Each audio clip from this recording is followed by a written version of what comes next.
Chapter 666. In June of the first year of Jinghe, from the moment he saw Mississippi Liu on the horse for the first time, he had lost countless confrontations with Mississippi Liu. It was the first time that Li Yi was in an absolute advantage. Finally, he could hold his head high and sing like a surf. Even his mood inexplicably became better. He picked up the 2 account books and casually flipped through them.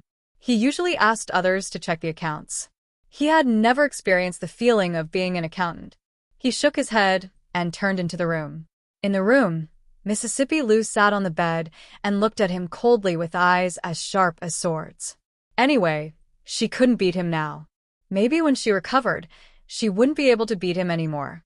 Thinking about it, he was a little expectant. Sitting at the table, he opened the 2 account books and read them carefully. Pichu. Somewhere in the Lin mansion, a short-bearded man wrapped in a quilt sat on the bed and sneezed fiercely. Yesterday, his clothes caught fire and he jumped into the pond in the mansion in a hurry. Although he wasn't burned, he felt dizzy the next morning. The doctor said that he had caught a cold and had to stay at home to recuperate these days. This caused his dissatisfaction towards the new accountant in the manor to almost reach its peak. A young man stood in front of the bed and said with a frown, "Father, Big Sister is too much. She simply treats the Lin family as her own. This can't go on. I only asked her for 100 taels of silver today, but she didn't give it to me. She even asked me where I spent the 200 taels of silver last time." The short-bearded man waved his hand and said, "I know. Go and call your 3rd uncle and 4th uncle." "Okay, I'll go right away." The young man answered, stood up and walked out of the door. "Wait a minute." The short-bearded man stopped him and asked, "Where did you spend the 200 taels of silver last time?" The young man was stunned and said, "I donated it to Miss Xiangxiang in the top courtesan competition of Spring Fragrance House." "You are generous to throw 200 taels of silver to a prostitute like this." The middle-aged man waved his hand and said, "Go. When you come back, go to the ancestral hall and kneel for 4 hours." The young man, who was about to step out, stopped. Li Yi gave a long stretch, and a crackling sound came from his body. After more than a month of bumping, he didn't eat or sleep well. He finally slept on the bed for a day, but now he had to sleep on the ground again. It was better to move out as soon as possible. This morning, he was going to take a look at the Lin family shop. He had made an appointment with a man named Lin Yong yesterday. On the way, he was going to tidy up the yard there. If he was fast, he could move in tonight. "Li brothers, have you woken up? We're about to go." Just as he finished washing up and walked into the courtyard, the big man was already shouting outside the door. "I'm coming." Li stood in the courtyard and replied to him. He then returned to his room to inform Miss Liu before opening the door and walking out. The burly man called Lin Yong walked over and urged, "Hurry up, young miss should have already gone out by now." Li Yi waved his hand. "Let's go." The Lin family owned a few jewelry shops in Feng Prefecture. Although they were not considered as wealthy merchants, they were still quite well off. The shop they were going to was located in the most prosperous area in the center of the city. The name of the shop was pretty good. Fragrant Forest Park. The name of this jewelry shop was very unique. When a scholar was tired of studying and wanted to relax, he would walk on the street and look up and coincidentally see such an attractive brothel. Therefore, he happily entered the shop, but because he touched a female employee's hand, he was surrounded by people. He couldn't escape the crime of taking liberties with a woman. Helpless, he could only spend 100 taels of silver in the shop to settle the matter. Otherwise, he would be reported to the authorities. Unfortunately, there were only male employees in the shop. It was obvious that Miss Lin had not thought of such a good way to make money. "These are all valuable things. You guys move slowly. Put this down, I'll do it." The man in front directed the workers to unload the goods from the carriage. Among them, there were many goods that were transported from the Jing Kingdom. Although the Jing Kingdom lagged behind the Qi Kingdom in many aspects in terms of economy and military, it was far ahead in terms of fashion. It was the target of pursuit by all the neighboring countries, including the Qi Kingdom. Ruidu, perfume, soap, and women's bras were popular in the Jing Kingdom. They were also very popular in the Qi Kingdom. Many merchants had shipped these goods from the Jing kingdom to the Qi kingdom and made a fortune. If the old emperor saw this scene, he would be very pleased. In some aspects, the Jing kingdom had subtly influenced many neighboring countries. Put this in the most conspicuous place. Be careful. This horse is worth 8,000 taels of silver. If it's damaged, you won't be able to pay for it even if you sell yourself. Li Yi saw the man take out an item from the box and put it in a place where he could see it as soon as he stepped into the shop. He couldn't help but be stunned.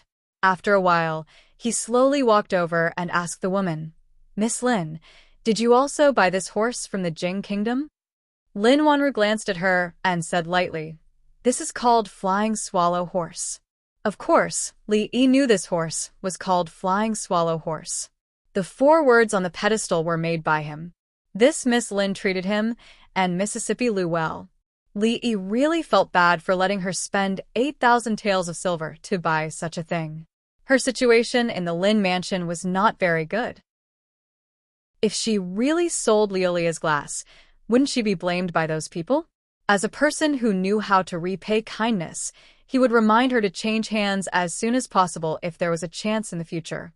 Otherwise, he would feel even worse. However, this Miss Lin didn't seem to be in a good mood now.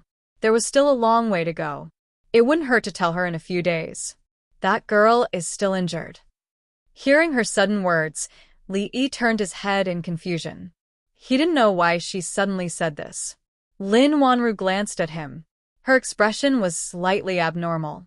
She said, "During this period, you'd better control yourself." "Control? Control what?"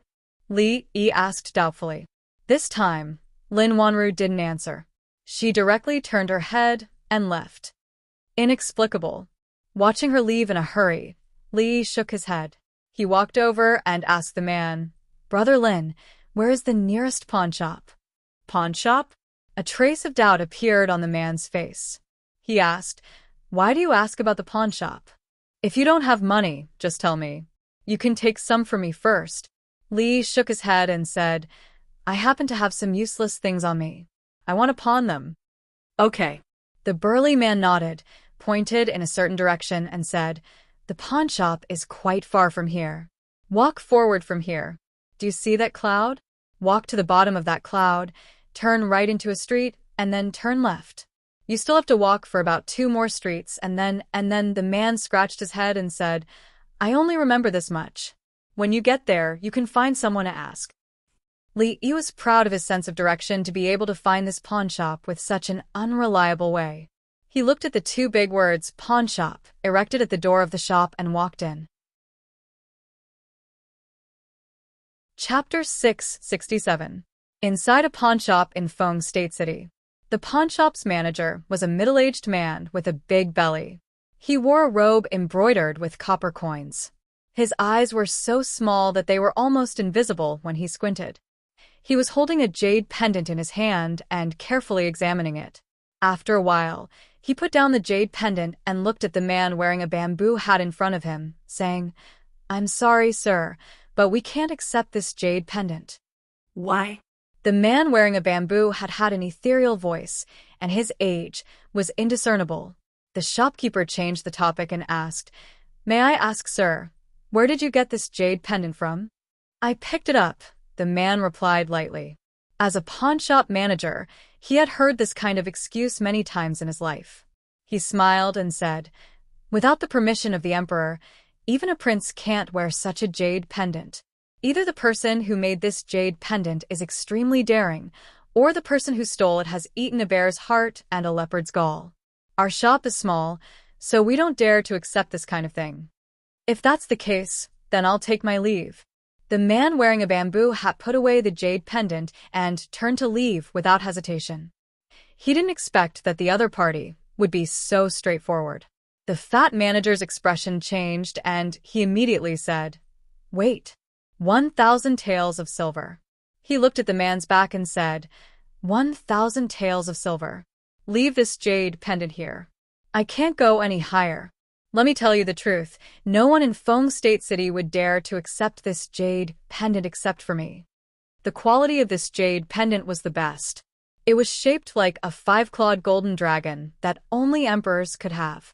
Of course, this didn't mean that this kind of jade pendant only appeared in the royal family. Some officials who had great merits or were extremely favored would often be rewarded by the emperor. They would be able to own some royal items, but these things were treated as family heirlooms and rarely leaked out. Because of this, the value of these items was extremely high. Although they couldn't be sold openly, there was actually a market for them secretly. The manager walked to the door and closed it. He then slowly said, "How about it? Do you want to consider it?"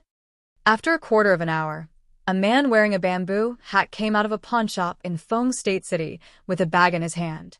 1,000 taels of silver sounded like a lot, but it wasn't heavy at all. In the future, it would only be about 60 pounds. Buying medicinal herbs and other things required a lot of silver.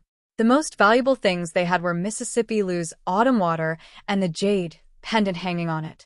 Mississippi Lou wouldn't sell the jade pendant even if she was beaten to death. He forgot when she had asked for that jade pendant from him. A dragon-shaped jade pendant was rarely seen. It was probably given by the old emperor. He didn't expect that it would come. As for the bamboo hat on his head, he had just bought it on the street. He had even borrowed a few taels of silver from the burly man surnamed Lin. Although no one here knew him, it was better to be vigilant just to be on the safe side. After all, he had a bamboo hat and a middle-aged man, Bai and Li, and He Ling. On his way here, he passed by a medicine shop and wanted to buy some useful medicinal ingredients. Li took a few steps and suddenly stopped. He turned his head to look and saw two shadows flashing into the alley. Li didn't stop and continued forward.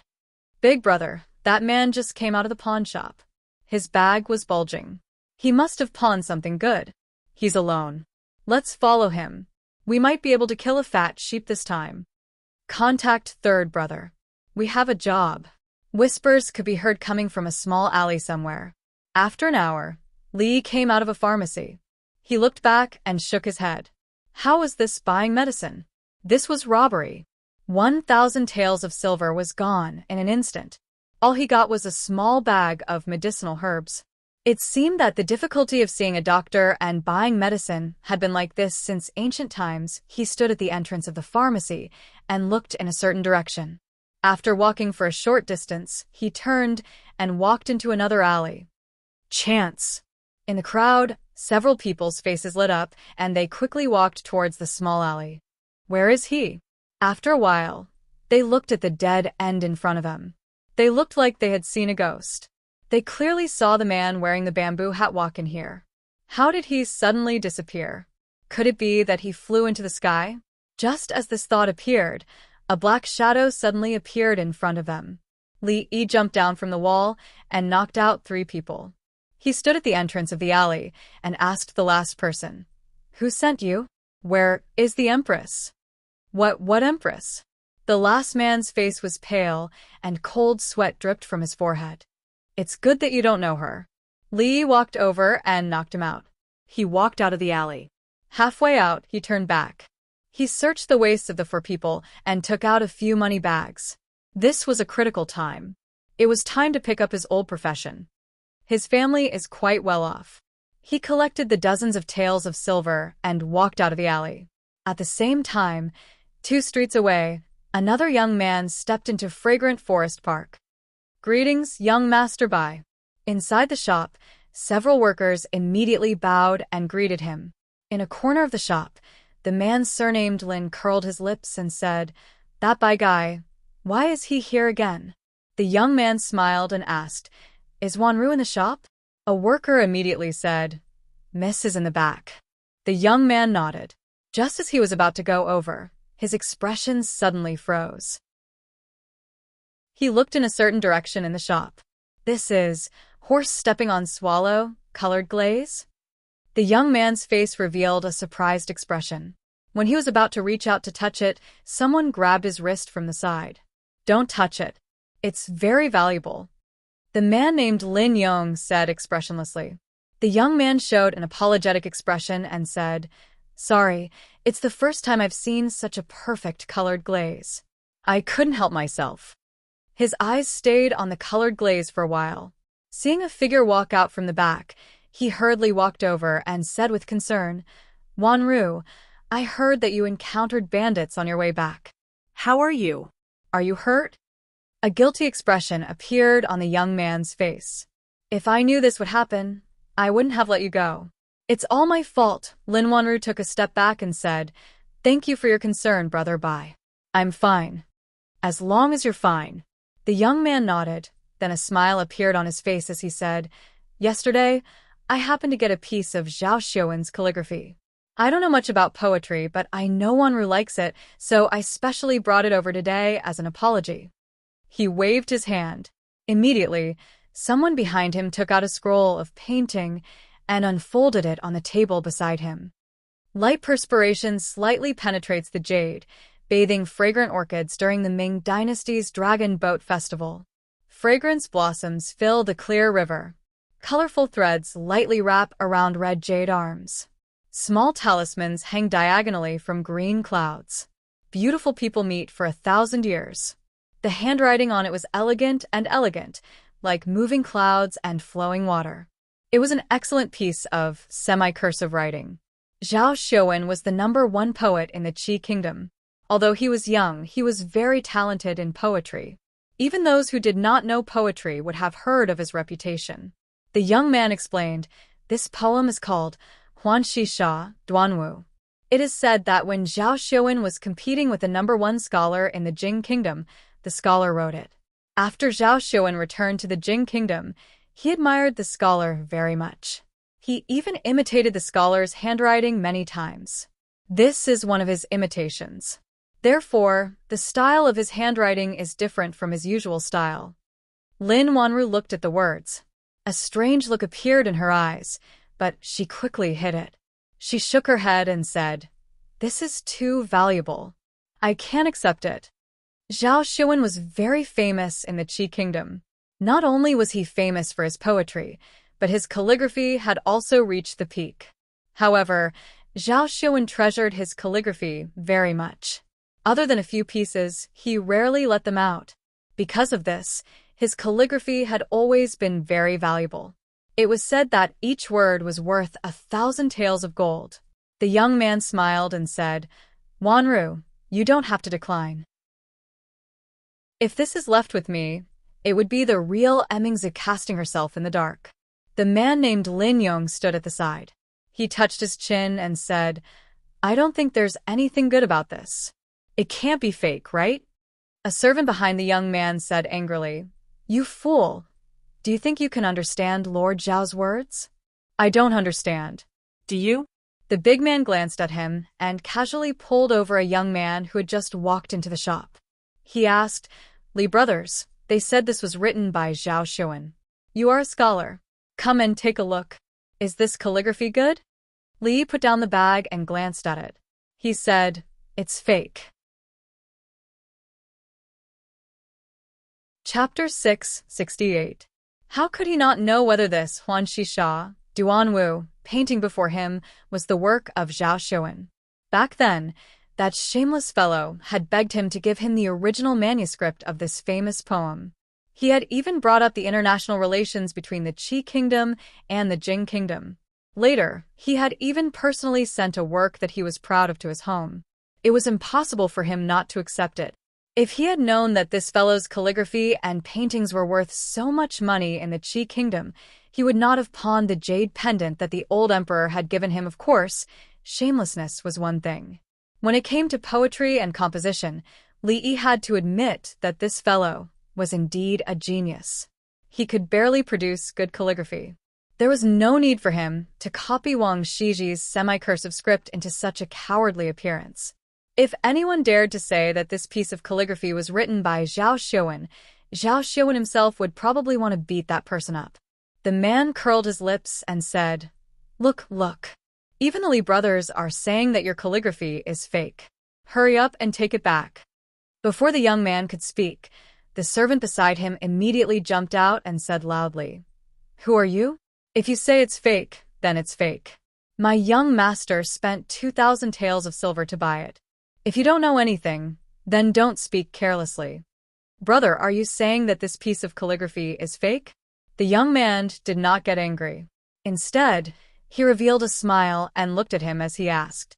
Li shook his head and said, "The calligraphy can't be said to be fake. However, if you insist that it was written by Zhao Xuan, then it's a little fake." The young man asked again, "Brother, do you have proof?" Lin Wanru, who was at the side, tilted her head to look at him and shook her head slightly. Although Zhao Xuan was famous in the Qi kingdom, it did not affect the Jing kingdom. He might not even know who Zhao Xuan was, so how could he know Zhao Xuan's calligraphy? Even she, who was extremely familiar with Zhao Xuan's handwriting, could not tell that this piece of calligraphy was fake. How could this poor scholar who was picked up on the road be able to tell? If he spoke so casually, he would be put on the spot later. Evidence? Li Yi casually took a pen from the counter and scribbled on another piece of paper before saying, "Coincidentally, I am just like Zhao Xuan. I admire the #1 scholar in the Jing kingdom who is handsome, elegant, literary, and peerless in martial arts. I like to copy his handwriting. Sire, surely you don't think that the famous Zhao Xuan of the Qi kingdom is inferior to a nobody like me?" Li put down the pen and the piece of paper. When Lin Wanru and the young man looked over, they couldn't help but be stunned. There was only one sentence on that piece of paper. It was the last sentence of the Huanxi Sha Duanwu, "Beauty meets for 1,000 years." If there was no comparison, there would be no harm. Although Lin Wanru could not be considered a talented girl, she had received the education of a noble lady in the Lin family since she was young, so she still had the basic ability to distinguish between good and bad. This sentence, "Beauty meets for 1,000 years," was indeed much more pleasing to the eye. Just now, she had thought that the painting that Baiyu had sent over was Zhao Xuan's authentic work. Now, it seemed that this scholar's writing was even more authentic than Zhao Xuan's. Zhao Xuan was a role model for the scholars of the Qi kingdom. Naturally, he would not be defeated so easily by a scholar he had picked up from the streets. The only explanation was that this was not Zhao Xuan's authentic work. The youth surnamed Bai's face alternated between green and red. After a while, he sighed and cupped his hands towards Li Yi, saying, "It was this Bai's poor eyesight that allowed me to be deceived by others. Thank you for the reminder, brother. I am Baiyu. May I know your name?" Li Yi cupped his hands and said, "Brother Bai is too polite. Just call me Li Xian." Wanru, I am truly sorry. It was all my negligence." The young man nodded at him. Then, he looked at Lin Wanru and said apologetically, "I still have some matters to attend to. I will take my leave first." The young man came quickly and left just as quickly. Of course, before he left, he took the authentic work of Zhao Xuan with him. It was no wonder that this Miss Lin was not interested in him at all. He did not care at all when it came to picking up girls. He either did not give her a gift or gave her a fake one. Most importantly, he was exposed in front of her. For someone like this to be able to pick up girls, he must be very rich. The man asked with a gossipy expression, "Li brothers, you said earlier that the #1 scholar of the Jing kingdom was handsome, elegant, literary, and unparalleled in martial arts. Is that true or false? Isn't he a scholar? How could he be unparalleled in martial arts?" Li looked at him and said, "Do you know that he is well-versed in both literature and martial arts? In the Jing kingdom, the name Deadly Scholar can stop children from crying at night. Which martial artist in the martial arts world would not tremble upon hearing it?" Lin Wanru thought for a while and suddenly said, "I have heard that Li Yi is no more than 4 feet and 5 inches tall. He is short and has the head of a rat and the eyes of a deer." What? Li Yi could not help but widen his eyes when he heard this. 1 foot and 33 centimeters, 4 feet and 5 inches.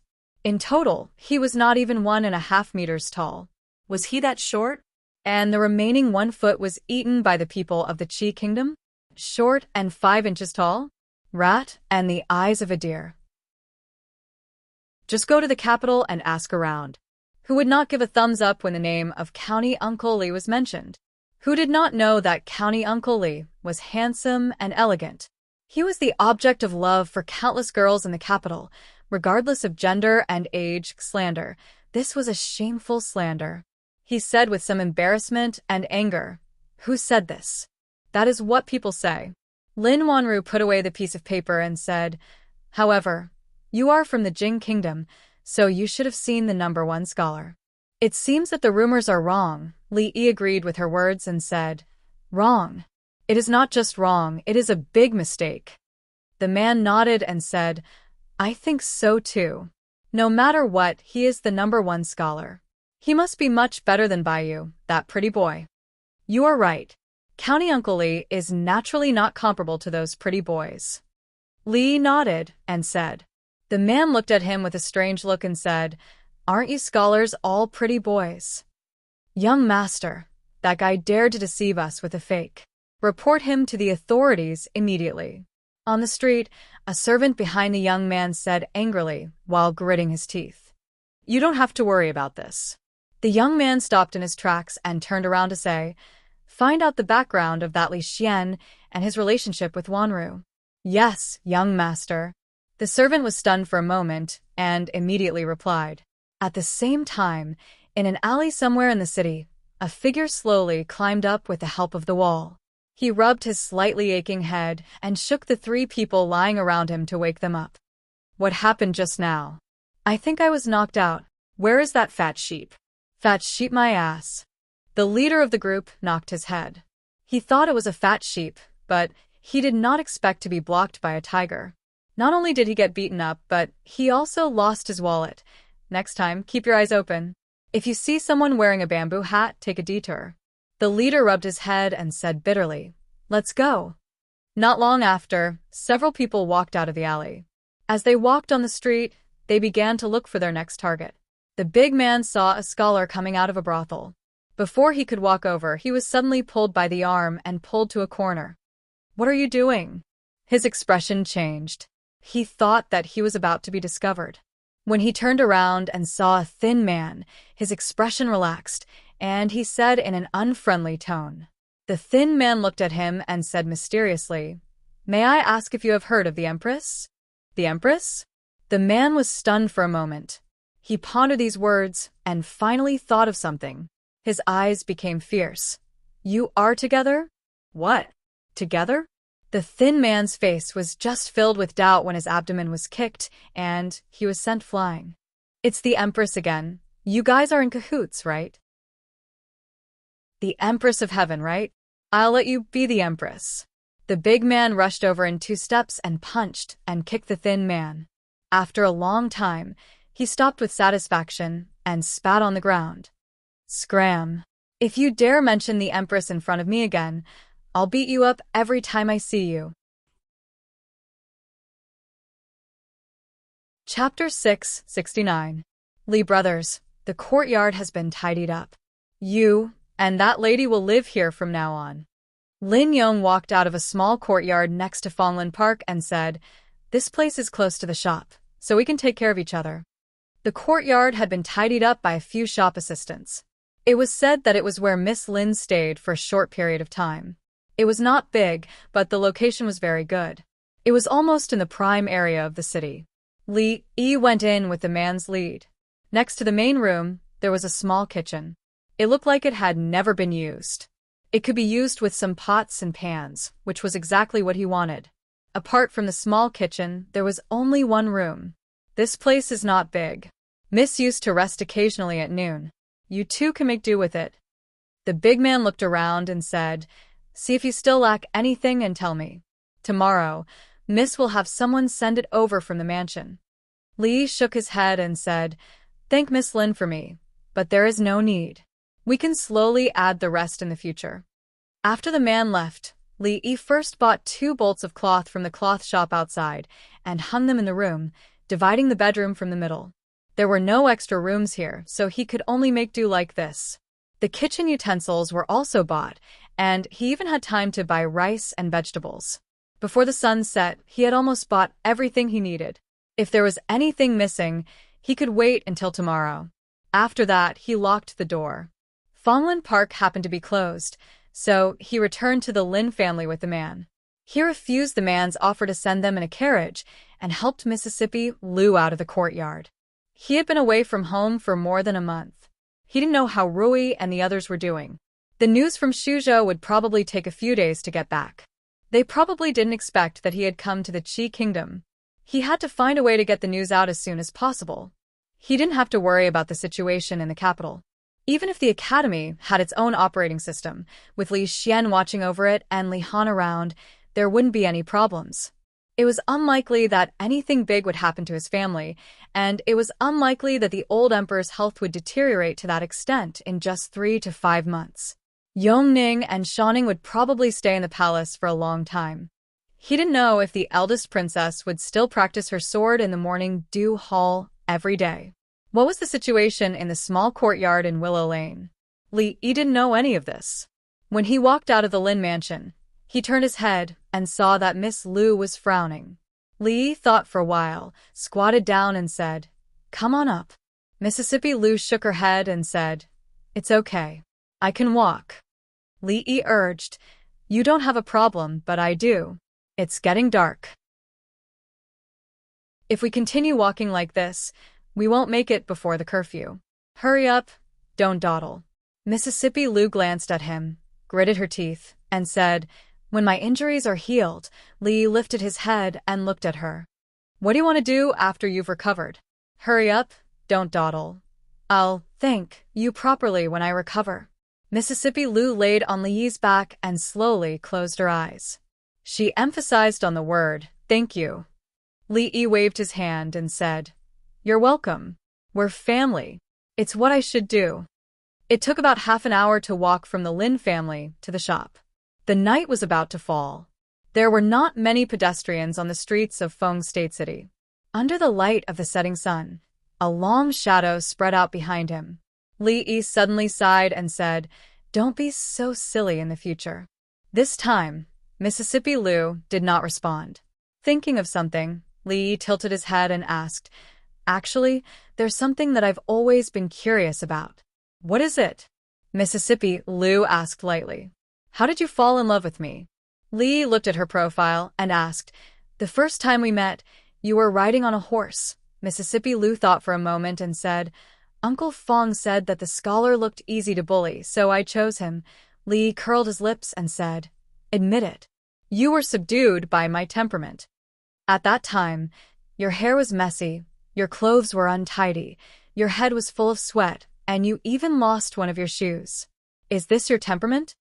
Mississippi Lu suddenly asked curiously, "By the way, why did you run that day?"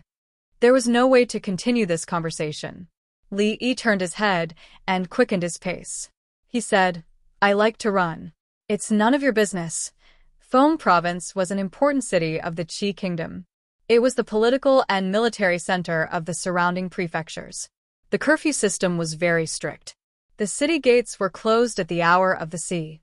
Even the red light streets and alleys were not allowed to walk on the streets at this time. Those who violated the rules would be punished, and those who violated the rules would be sentenced to death.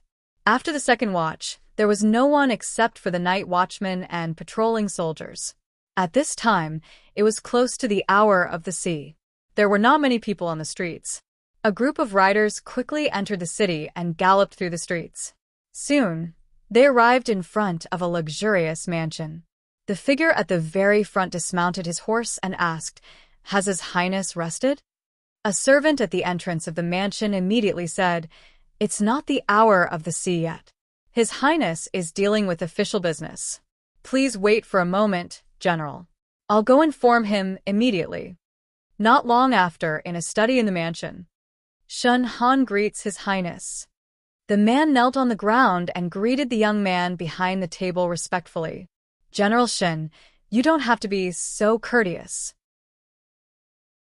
The young man quickly walked out from behind the table and helped him up. "General Shun, please sit." He pointed to a chair at the side and then asked in confusion, "General, you're not in Chong Province. Why did you come here in the middle of the night? Is there something important?" Chong Province was at the border of the Qi Kingdom. It was separated from the Jing Kingdom's Shu Province by a river.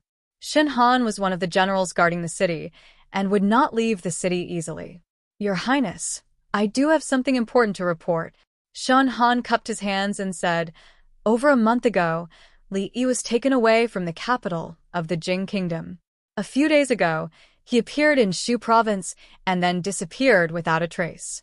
The officials of Shu Province almost turned the entire Shu Province upside down, but they could not find him. I'm guessing that he has come to our Qi Kingdom. The young man looked stunned and asked in disbelief, who did you say? Li Yi has come to the Qi Kingdom? Yes. Shen Han's expression was solemn as he said, this news is almost spread throughout the Jing Kingdom and reached Shu Province a few days ago. I only learned about it a day ago, so I rushed over to inform Your Highness. Shen Han had been to the capital with His Highness before, so he naturally knew how importantly Yi was to His Highness. He said, he has a grudge against the King of Shu. If he falls into the king's hands, he will not have a good ending. Moreover, he has not appeared in Shu Province since then. I'm guessing that he has come to the Qi Kingdom. That's great. The young man's face lit up with joy. He said, pass down the order immediately. Ask the surrounding counties to pay more attention. Once they find any traces of him, they must invite him to Feng Province. In addition, send people to closely monitor the movements in Shu Province. If he is discovered by the King of Shu in Shu Province, immediately send envoys to negotiate. I understand. The man named Shen Han bowed and said. The young man walked to the window and looked out. A smile appeared on his face as he murmured, Brotherly, oh brotherly, we haven't seen each other for a long time. By the river in Shu Province, an old man with unkempt hair stared at the surging river. A trace of doubt appeared on his face. Could it be that he has really gone to the Qi Kingdom? Chapter 670. From today onwards, Li Yi planned to raise Mississippi Lu like a pig for a long time. The contents of this bowl of medicinal cuisine were very rich. Ordinary people might not be able to withstand the effects of the medicine, but with Mississippi Lu's physique, there was no need to worry about the problem of not being able to withstand it. With all kinds of tonics, the sooner her body recovered, the sooner she could go back. He served a bowl of porridge to Mississippi Lu and himself, and sat in the yard. The man named Lin Yong walked in from outside. He was stunned for a moment, and said, Li brothers, have you eaten? Li nodded and looked at him. Brother Lin, do you want a bowl? The big man waved his hand with a smile, and said, no need, no need. I've already eaten on the way here. Li looked at him and asked, really? Delicious, it's really delicious. Lin Yong put down the bowl, wiped his mouth, and praised, I didn't expect Li brothers to know how to cook, and your cooking skills are so good. If your sister-in-law had half of your cooking skills, I would wake up laughing in my dreams. Seeing him licking his lips, Li Yi asked, do you want another bowl? Enough, enough. Lin Yong smiled and waved his hand. I can't eat any more. When he ate the second bowl, Lin Yong's hands finally slowed down. While eating, he said, I've seen those scholars often say that the kitchen is far from the kitchen. Li brothers, you are different from them. Miss Lu followed you because of her good fortune in her previous life. She didn't choose the wrong person. Li looked back. Fortunately, Mississippi Lu's body hadn't recovered yet. Otherwise, this brother Lin would definitely come in vertically and leave horizontally. Recently, he often saw Lin Yong these days. The things in the jewelry store were very valuable. Losing any one of them would be a big loss. Not to mention, if they were to encounter a group of bold people who would openly rob them, the loss of a single store would mean that everyone in the Lin family would have to starve for a whole year. Therefore, the Lin family arranged a lot of guards in every store. The Fong court next to it was under Lin Yong's responsibility. Those fellows at home don't have any other skills, but they know how to stab their own people in the back. These few days, they said that young miss spent 8,000 taels of silver to buy a decoration, and they said that they hired an outsider to be their accountant. Lin Yong said, if Li brothers hear any rumors, don't mind them. They are just idle all day. Li Yi couldn't be bothered with the matters of the Lin family. Naturally, he wouldn't care about it. That Miss Lin obviously had some tricks up her sleeve. It shouldn't be a problem for her to deal with those people. In the past few days, he accompanied Mississippi Lou to chat, sleep, and when he was really bored, he did some accounting. He was idle, but he spent his money quickly. In a few days, he spent another 200 taels of silver. Buying medicine really burned money. He had free time, but he didn't stop practicing. His inner strength had almost caught up, but his experience and moves were still very lacking. Mississippi Lou was injured, but it didn't stop her from sitting at the side and giving pointers. When he turned around, he saw Lin Wanru standing at the door in a daze. A trace of surprise appeared on Li Yi's face. He said, "Miss Lin, what's the matter?" Lin Wanru came back to her senses and shook her head. She said, "It's nothing. I'll leave first." It was just that every time she was upset, she would come here out of habit. This time, she forgot that she had arranged for the eloping couple to stay here. "Miss Lin, wait a moment," Li Yi called out to her. He walked back into the house and took something out. He handed her the account book that Lin Wanru gave him a few days ago. He said, "These 2 accounts have been checked. The details are in here. Miss Lin, take it back." Lin Wanru nodded, took the account book, and turned to leave. She had just sent the account book a few days ago. An accountant would need at least half a month to check all the accounts of the Lin family for an entire year. Moreover, Lin Wanru knew very well that he had been around Miss Lu for the past few days. He had been taking care of her in every possible way. How could he have had the time to check the accounts? Fortunately, he had already checked the accounts. He had only sent them for others to see so that they wouldn't gossip behind his back. Now that he had achieved his goal, he naturally had to take back the accounts. "That's right. Who is Lin Shuwen?" Li Yi suddenly asked when Lin Wanru was about to leave. Lin Wanru turned her head and said, "My second uncle." "What's wrong?" "Nothing." Li Yi waved his hand and said, "Goodbye, Miss Lin. Raise your hand a little higher. Did you not eat?" "Too slow. If you met a true expert, your head would have fallen off before you could stab with your sword. This time it was too fast. I didn't see it clearly. Let's do it again." As Lin Wanru walked out of the courtyard, she heard Miss Lu's voice coming from behind her. She looked behind her, shook her head, and left. The way this young man and woman interacted with each other was hard to understand. The woman was extremely beautiful, but her temperament was a little cold. She seemed to be fond of playing with knives and swords. Elder Lin had also said that she was a martial artist. As for that scholar, she had never seen him read a book. Every day, he was busy in front of the stove. According to Brother Lin, the food he cooked was very delicious. Even the chefs of the restaurants couldn't compare. He didn't look like a scholar at all. Although he wasn't a scholar, his handwriting was so good that it was as good as the heavens. In private, she had also compared the words "a beauty meets for 1,000 years" to the calligraphy and paintings in her family collection. She felt that those words were not inferior to some famous calligraphers in the Qi Kingdom. However, although it was strange, that scholar treated Miss Lu extremely well. If her aunt had met such a person in the past, she probably wouldn't have died with a grudge. Some thoughts emerged from the depths of her heart. Lin Wanru shook her head and suppressed those thoughts. What she needed to worry about at the moment was another matter. The people in the family, led by second uncle, had brought up some matters. In front of everyone, some of their words were very unpleasant to the ears. It was obvious that they were fighting for power. The second and third branches didn't have many resources in their hands. It was understandable that they wanted to force her to give up some of her power. Although she wasn't afraid of them, she naturally didn't want to see the peace in the family broken. "Did you hear? Young Miss hired an accountant from outside." "I don't know anything about him." "I heard. He was placed next to the shop. I saw him the last time." "I also heard that young Miss has an affair with that scholar." "It can't be." "Then what should young Master Bai do?" When Lin Wanru walked in from outside, she saw the servants in the residence gathered together and whispered. When they saw her walking over, they quickly dispersed. Her expression didn't change as she walked straight back to her room. She placed the account book on the table and opened a book of poems. Not long after, a maid came in from outside and said, "Young Miss, second master wants you to go to the meeting hall." "Got it." Lin Wanru nodded and stood up. Her wrist accidentally brushed against the side of the table and an account book was accidentally swept off. She bent down to pick up the account book. When she saw a few pieces of paper fall out, she was slightly startled.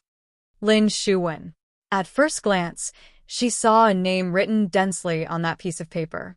She also picked up the other pieces of paper. After looking at them carefully for a while, she put the account book to the side. It was only now that she finally understood what that scholar meant when he asked that question. Chapter 671. In the meeting room of the Lin family. Look at the accounts. The total income of the three shops last year was 10% less than that of the year before. The investment was obviously more, so there should be more surplus. This doesn't make sense. Lin Shuwen was the second eldest in the Lin family and usually had a great say in the family. The eldest son of the Lin family died early, leaving only a daughter and a young son. It was reasonable to say that Lin Shuwen, as the second eldest, could take over all the business of the Lin family. However, no one expected that the head of the family would hand over all the business of the Lin family to Lin Wanru, who was a woman, before he died. Lin Wanru was the eldest daughter of the Lin family. Before she got married, she was also a member of the Lin family. Moreover, she had shown a talent for business since she was a child and had participated in the family business for a long time. For this arrangement, everyone was embarrassed to say anything. Of course, not many people cared about how many means a girl could have. These things could be slowly taken back from her. When she got married, she wouldn't be able to take anything with her. However, later they realized that they still looked down on this niece. In the past 2 years, the business of the Lin family was getting bigger and bigger in her hands, and others couldn't get involved. In the past 2 years, she could be said to have monopolized the economic power of the Lin family. At this time, a young man said, "Second uncle, are you suspecting the eldest sister?" "I didn't say that." Lin Shuwen picked up a booklet, patted it on the table, and said, "Anyway, the account book is here. The loss is the loss. I think Wanru has to give all of us an explanation for this matter." A middle-aged man thought for a moment, stood up and said, "Last year, the jewelry business was generally low, and it was inevitable that the profit was reduced. We can't blame all the problems on Wanru. Second brother is not blaming Wanru. She is in charge of the family business. We don't know what to do, so it is reasonable to ask. Yes, this is our family business. We can't always be blind. This is also for the sake of the Lin family." In the meeting hall, everyone was clearly divided into 3 camps. One of them was led by Lin Shuwen, who was holding on to the matter of profits. It was obvious that he had something else to say. The other side was speaking up for Lin Wanru, but there weren't many of them. Those who were neutral were still the majority. No matter what, it was not their turn to be in charge of the Lin family. No matter who the business was handed over to, they would get money every year. As long as there was a lot of money, there was no need for them to take sides. Stop talking. Wanru is here. Let's see what she has to say. Someone suddenly stood up and said. Everyone turned to look at the door. Lin Wanru walked in from outside. She nodded slightly at everyone, then looked at Lin Shuwen and asked, "Second uncle, did you ask me to come here for something important?" "There is really one thing that is more important." Lin Shuwen nodded and said, "Yesterday, I looked through the account and found that the investment of our Lin family last year was 20% more than the year before. Why did the profit decrease? This is really unreasonable. The business of the Lin family has always been managed by Wanru. I'm afraid that Wanru has to give all of us an explanation for this matter, right?" Lin Wanru looked at him and asked, "In business, there are profits and losses.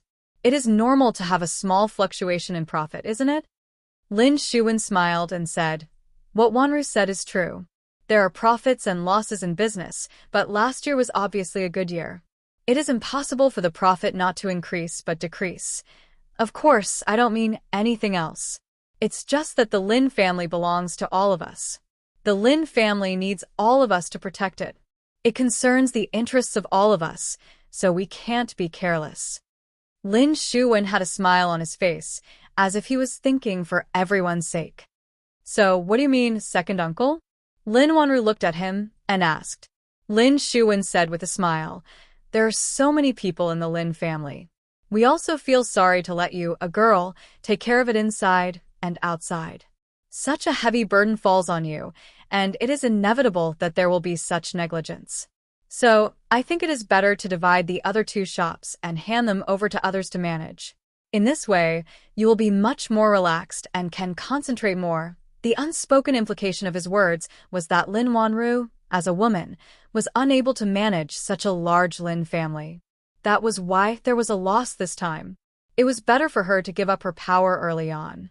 That way, everyone's interests could be guaranteed. I think second uncle is right. Yes, Wanru should also have a good rest. I agree. As soon as Lin Shuwen finished his words, many people immediately responded. Many people in the Lin family had already complained about handing over the family business to a girl. Naturally, they would take the opportunity to push it. Even some people who had always been neutral were a little shaken. Lin Wanru sighed and said, we are all family, second uncle. Why do you have to be so persistent? Lin Shuwen's expression changed when he heard that. He said, Wanru, what do you mean? Second uncle is also thinking for the Lin family and for you. Do you think second uncle is harming you? So, second uncle is really not going to let us go this time? Lin Wanru looked at him again and said, You really take my good intentions for ill intentions. Lin Shuwen said with a face full of anger, I am doing this for the Lin family. Why can't you understand? In that case, Lin Wanru looked at him and said, from today onwards, second uncle doesn't need to worry about the supply of goods from the shop in the north of the city. I will arrange for someone else to take over. After saying that, she turned to look at the other two people and said, third uncle, fourth uncle, you don't need to go to the shop today. I will arrange for a new shopkeeper as soon as possible. As soon as Lin Wanru's voice fell, the hall suddenly became quiet. Many people raised their heads and looked at her in disbelief. How could she still say such words at this time? Lin Shuwen was stunned. Instead of being angry, he laughed and said, Wanru, do you really think that the Lin family is your Lin family? I'm afraid no one will agree to such an overbearing attitude. He looked back at the people in the hall and said, you have all seen how overbearing she has been in the past 2 years. Since when did a woman have the right to be in charge of the Lin family? Second uncle, don't be so agitated. Lin Wanru shook her head and looked at him. She said, when I came over just now, I sent someone to report to the authorities. Second uncle colluded with the Bai family, who supplied the goods and took 17,652 taels of silver from the shop in a year. This is already more than 10% of the Lin family's annual profit. For embezzling so much silver, I'm afraid you will have to go to prison for decades. But second uncle, you don't need to worry. I will take care of everything after this for you. Aunt has entered the Lin family, so she is a member of the Lin family. You can go in peace. The family will take good care of her. If Aunt wants to remarry, we will find a good husband for her. Xiao Fei has already grown up and can take care of himself. The family will not mistreat him. You don't need to worry about this. Lin Wanru said these words calmly, but it set off a storm in the hearts of the people. You. Lin Shuwen was stunned for a moment, and his expression changed greatly. He opened his mouth and was about to speak, but Lin Wanru waved her hand and said, second uncle, you don't need to thank me. We are all family. This is what I should do. After saying this, she added, the people from the Yamen should be here soon. Second uncle, don't you want to go back and prepare? Chapter 672. You don't have any evidence. Don't slander me. Lin Shuwen's face turned from green to white and then to green again. A trace of disbelief quickly appeared on his face, but it soon disappeared. He pointed at Lin Wanru and said, you want to firmly control the Lin family and can't bear to let go of power, so you used this despicable method to frame your second uncle. You don't care about the Lin family, do you still care about me, your second uncle? It's because I care about the Lin family and second uncle, so I wanted to suppress this matter. Lin Wanru sighed and said, but after second uncle's reminder, Wanru suddenly realized that the Lin family is not my Lin family, nor is it second uncle's Lin family. It is everyone's Lin family. Everyone trusts me so much, but Wanru actually wants to play favorites. I'm really ashamed. As for the evidence, Lin Wanru took out a few pieces of paper from her sleeve and put them on the table beside her. She said, "These are the evidence of second uncle's corruption in the past year. They are written clearly one by one. Everyone take a look." Lin Shuwen grabbed the pieces of paper and glanced at them. His face immediately turned pale and bloodless. He knelt on the ground and cried, "Wanru, Wanru, please let me go. Second uncle was wrong. Second uncle was bewitched. I beg you, don't report me to the authorities. I don't want to go to jail. I don't want to go to jail." The second master of the Lin family, who had been righteously indignant and said that he was thinking for the sake of the Lin family, was now in tears and snot. He no longer mentioned the matter of breaking up the shop. He knelt on the ground and cried bitterly, almost kowtowing. The others looked at each other when they saw this. Someone took the pieces of paper and glanced at them. His face immediately changed. "Second brother, why did you, 18,000 taels of silver. You've taken all the money that was missing. You said Wanru, so it was you." Looking at Lin Shuwen's performance, they didn't doubt the authenticity of these pieces of paper at all. The hall immediately burst into an uproar. Lin Wanru shifted her position slightly and stood beside Lin Shuwen, not letting him face her directly. She looked at the crowd and said, "After all, this is our Lin family's matter. What do you all think we should do about it?" The noise in the hall decreased slightly. Everyone looked at each other and didn't say anything. This matter was really difficult to deal with. After all, Lin Shuwen was a member of the Lin family. If they really took him to court, it would be a disgrace to the Lin family, and it would be detrimental to the stability of the Lin family. However, if they just let it go and pretend that they didn't see it, they wouldn't be able to convince the masses. After a moment, an old man sighed and said, "Although Shuwen is wrong, he is still a member of our Lin family. We don't need to trouble the authorities with this matter, right?" Another man nodded and said, "Third uncle's words are reasonable. We shouldn't wash our dirty linen in public. If it gets out, our Lin family will become the laughingstock of Feng State City. We don't need to trouble the authorities. Wanru, what do you think we should do about this matter?" Someone shook his head and looked at Lin Wanru. Lin Shuwen suddenly raised his head, and a glimmer of hope emerged in his eyes. Lin Wanru was silent for a moment. Then she said, "Second uncle, you don't need to worry about the supply of goods in the store. I will slowly deduct the money from the second branch's money. Thank you, Wanru. Thank you, Wanru." Lin Shuwen stood up from the ground, wiped the cold sweat off his forehead, and said repeatedly. Lin Wanru turned her head and looked at the other two men. "Third uncle, fourth uncle, you don't need to busy yourself with the matters of the store for the next 2 days. I will arrange for a new shopkeeper to go there in a few days." The two men were stunned. They weren't the ones who were embezzling. What did it have to do with them? "Wanru, I'm afraid this isn't appropriate." One of the men opened his mouth with a troubled expression. Before he could finish his words, he was interrupted by someone behind him. "Let's do it this way. Wanru, you can arrange these things. We will listen to you when it comes to the business." Yes. Third brother, fourth brother, just do what I ask you to do." "Why are you asking so many questions?" someone else said. "Okay." Seeing that people kept speaking up, the two men's faces gradually showed despair. In the end, they could only grit their teeth and agree. "The store is busy. If there's nothing else, I will leave first." Lin Wanru looked at the crowd and said, No. "Wanru, you go ahead. The matter of the store is more important. It's fine here. Remember to inform the authorities and say that it's a misunderstanding."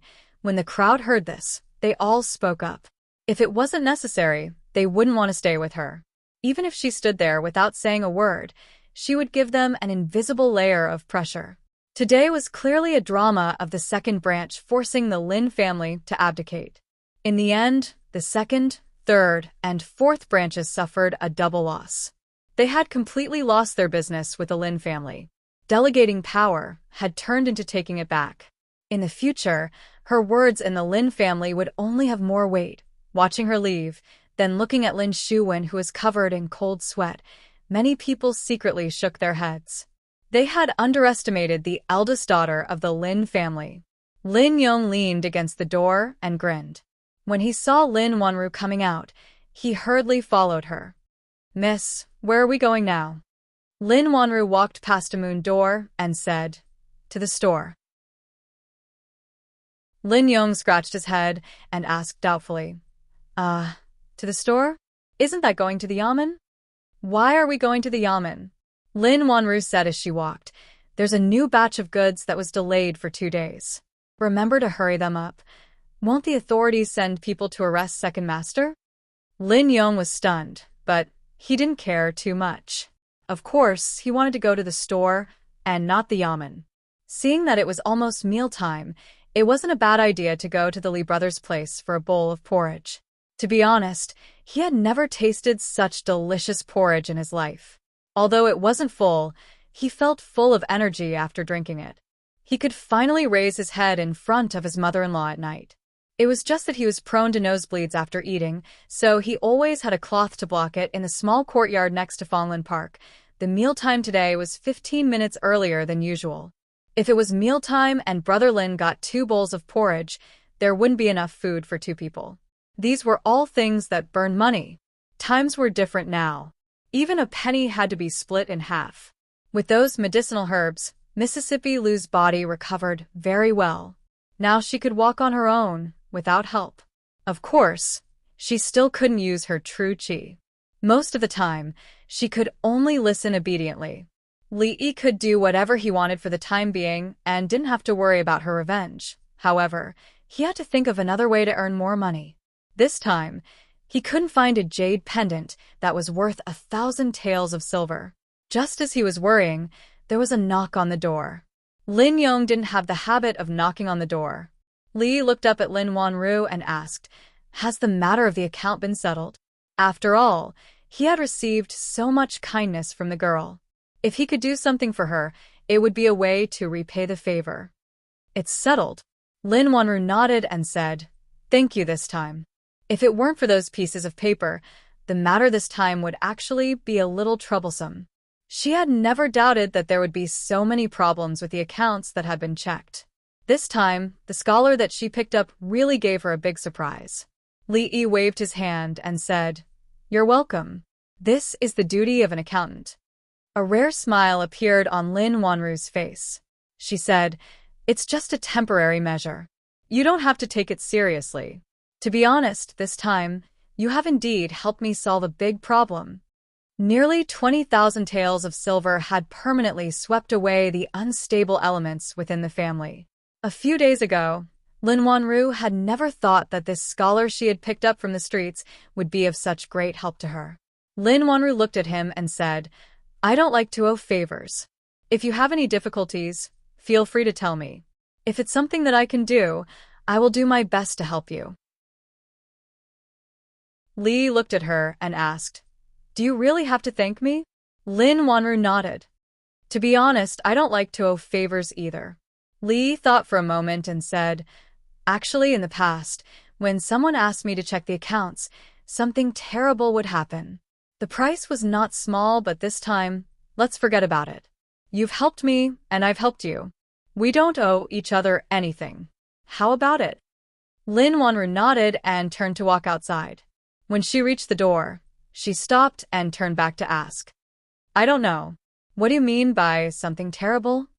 After saying this, she felt that this sentence was a little redundant. Without waiting for Li Yi to answer, she shook her head and turned to leave. In the courtyard, Li Yi sighed and said slowly, "The court is unstable. Officials are stripped of their titles, their properties are confiscated, and they are exiled. People are beheaded." Chapter 673. Confiscation banishment, beheading, Lin Wanru murmured as she walked back to the shop. Then, she shook her head and walked into the shop.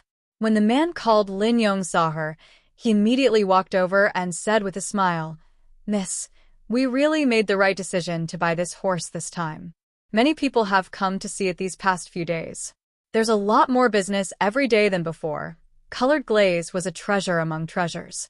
It was rare to see it, even in a jewelry store, let alone such a large horse stepping on a swallow. These days, the flow of customers in Fawnland Garden had greatly increased. Although many people came to see the colored glaze and gain knowledge, it was indeed a great boost to the business of the shop. Lin Yong looked at the colored glaze, with his eyes shining. He said, "Many people came to inquire about the price of this treasure, but I refuse them all. This is the most precious treasure of our Fawnland Garden. I won't sell it no matter how much money you offer." In a small courtyard next to Fragrant Forest Park, Li Yi was fanning the fire with a small fan in his hand. He had wanted to remind Miss Lin to sell off the flying swallow grass while it was still possible. If some ill-intentioned person came to the kingdom of Qi and tried to sell it off as soon as possible, this thing would be ruined. However, after being disturbed by her just now, he completely forgot about this matter. He could only think about it next time. Mississippi Lu had been recuperating at home these days. She didn't go out at all. If she stayed for a long time, she might get sick. Therefore, he planned to go out with her at night. On the one hand, it was to relax.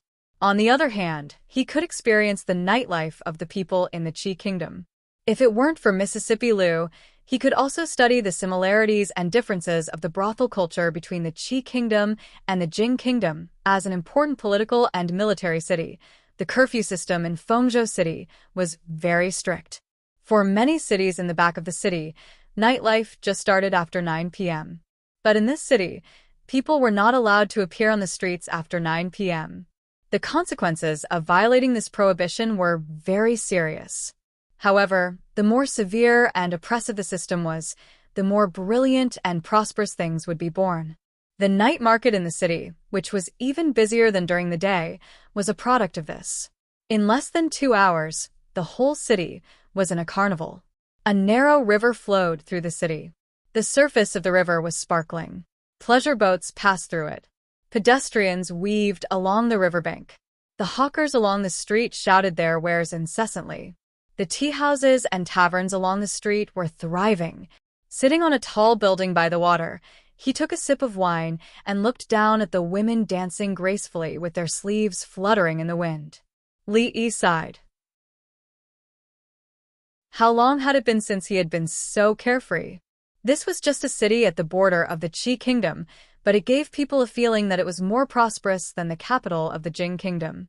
After coming to the Qi Kingdom, Li Yi deeply felt that it was not without reason that the Jing Kingdom had been suppressed by them for so many years. Putting down the wine cup, he casually slapped away Mississippi Lu's hand that was reaching for the wine pot. He glanced at her and said, "My body hasn't recovered yet. I don't know if I can drink." "Just 1 cup." Mississippi Lu looked at him and said, "Not even 1 cup." Li Yi refused without hesitation. Mississippi Lu glared at him, but she did not insist. Li looked at her with satisfaction. He felt a sense of accomplishment in his heart. Recently, Mississippi Lu had become more and more obedient. If she could maintain this attitude after she recovered, how wonderful would life be? Next up is Missing Ying. Young Master Zhao presents her with 100 taels of silver. Chun presents her with 300 taels of silver. Young Master Yang presents her with a poem. Young Master Qian presents her with 1,000 taels of silver. The voices that came from downstairs from time to time always interrupted his daydream. Li looked discontentedly at the high platform below. At this moment, there was a new girl on the high platform. She was holding a pipa and playing it while performing difficult dance moves. It was very tempting. No wonder those young masters were giving her poems like crazy. In the blink of an eye, a few hundred taels of silver were already in her hands. All she had to do was twist her waist. Li Yi was very envious of her. If he had this kind of ability, he would not have to worry about money. Not long after the song ended, the duck-like voice called out again, Miss Ying invites young Master Yang upstairs for a chat. There was a sudden uproar below. Many people had just given silver tales of silver, but this Miss Ying just had to invite young Master Yang, who gave the poem upstairs. It seemed that the poem had moved Miss Ying. Some people were envious, while others sighed. Wealth was easy to come by, but talent was hard to come by. These famous prostitutes in Feng Province were proficient in music, chess, calligraphy, and painting. No matter which one of them, they could be crowned as a talented woman. Their daily contacts were all famous talents from all walks of life. They had never been interested in idiots who only knew how to throw money. "Why are you moved?" Mississippi Lu glanced at Li Yi and asked casually when she saw him looking down with an envious face. Li nodded and said, "Yes, 1,000 taels of silver, but it didn't even make a splash. It's such a pity. If you gave it to us, you would have enough medicine for next month." Mississippi Lu was startled. Then she shook her head and said, "Medicinal herbs are just auxiliary, it's not necessary." That being said, the sooner Mississippi Lu recovered, the sooner they could go back. Li Yi sighed, "You can't stop taking medicine." Below the pavilion, the topic of the crowd had shifted from Miss Ying to another woman on the stage. At this moment, the woman who was dancing to the music was also a famous prostitute in Feng Province. In terms of fame, she was no less than the former. A slightly chubby young man dressed like a scholar and holding a folding fan in his hand sighed and turned away from the crowd. "Hey, isn't this the rich young master who throws money away? There are still a lot of programs later. Why did he leave so early?" Young Master Ying threw money away, but he still couldn't win Miss Ying's heart. "What a pity, what a pity." Several voices came from the front. The slightly chubby young man looked up and saw a group of young people coming over. His expression changed slightly. "I don't want to cause trouble today. Get out of the way," he said in a low voice.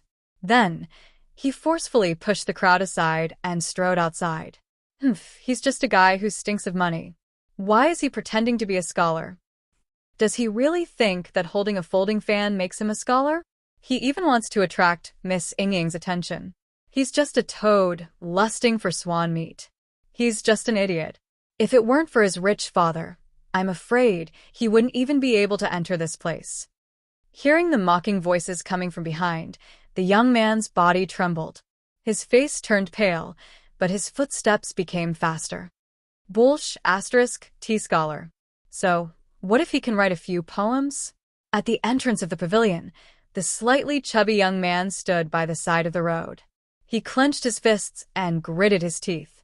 Although he said so, his face was full of unwillingness and helplessness. He looked back again and was ready to leave. "What's wrong? Are you unwilling?" At this moment, an abrupt voice suddenly came from the dark alley beside him. The voice was full of temptation.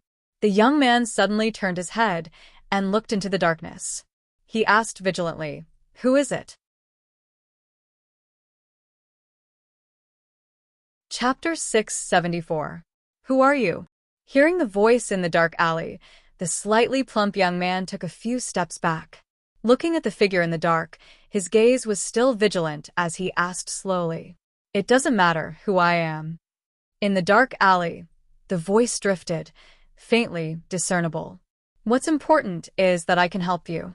The young man asked suspiciously, "Help me with what?" The voice said leisurely, "So that you don't have to worry about not being able to write a good poem. You don't have to worry about not being able to get a girl. You don't have to worry about being mocked by those so-called scholars. Not being able to get a girl?" The man asked doubtfully. "No woman will care about you." The voice raised its pitch. The young man was stunned for a moment before realizing something. He blurted out, "You want to teach me how to write a poem?" This time, the voice paused for a long time. "Do you think you're cut out for it?" "What do you mean?" The young man asked doubtfully. "It's very simple. You hand over the money, and I hand over the poem. You hand over the money, and I'll give you the poem. Once you hand over the money, the poem is yours. You can sign your name and use it however you want." The young man hesitated for a moment before saying, "How do I know you're not just casually writing a few sentences to trick me? Why do you have so many questions?" The voice in the dark became impatient. Buy it if you want. If not, I'm leaving. Wait a minute. Some images appeared in his mind. The young man clenched his fists. After his expression changed, he gritted his teeth and asked, "How much is your poem?" "Ranging from 100 taels to 10,000 taels. There are many prices and many choices. We can accept custom-made poems.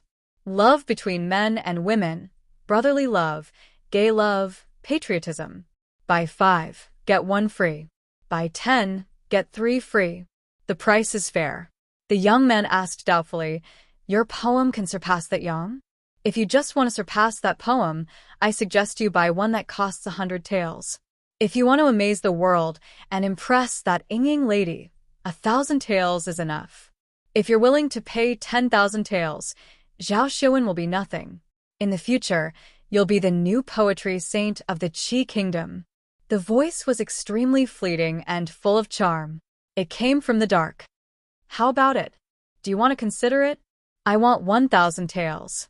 After a moment of silence, there was a response from outside. Just a moment. Something seemed to move in the darkness.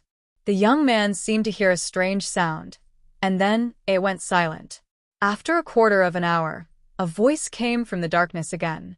Then, the young man saw a folded piece of paper being handed out from the darkness. He carefully walked over and reached out his hand. The piece of paper shrunk a little. He was taken aback for a moment, then he came back to his senses. He fumbled in his bosom for a while, then handed over a stack of paper and said, "There's a total of 1,000 taels of silver here. You can exchange it for silver at any Qian's bank in the Qi Kingdom. Aren't you afraid that I'll lie to you?" After receiving the banknotes, the voice in the darkness came again. The slightly plump young man shook his head and said, "It's only about 1,000 taels of silver. I'll have it if I save a day's allowance." There was no more sound in the darkness.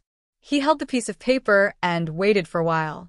When he gathered his courage and walked into the alley, he found that there was no one there.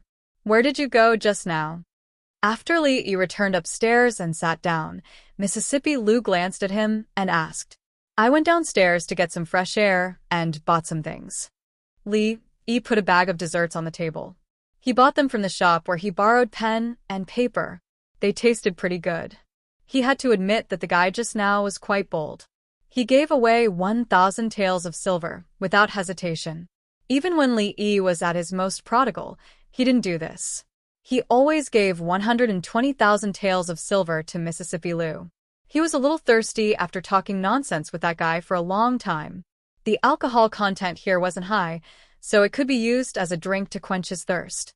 Li Yi picked up the wine pot. Not a drop of wine was poured out. He looked at Mississippi Lu and gradually narrowed his eyes. "It's getting late. I should go back and rest." Mississippi Lu stood up decisively and turned to walk downstairs. Li Yi walked down with a sullen face. When he walked out of the door, he brushed past a slightly chubby young man. "Stop right there. Don't think that this matter will be over just like that."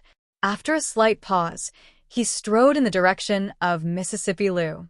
The young man looked back strangely, shook his head, and turned around.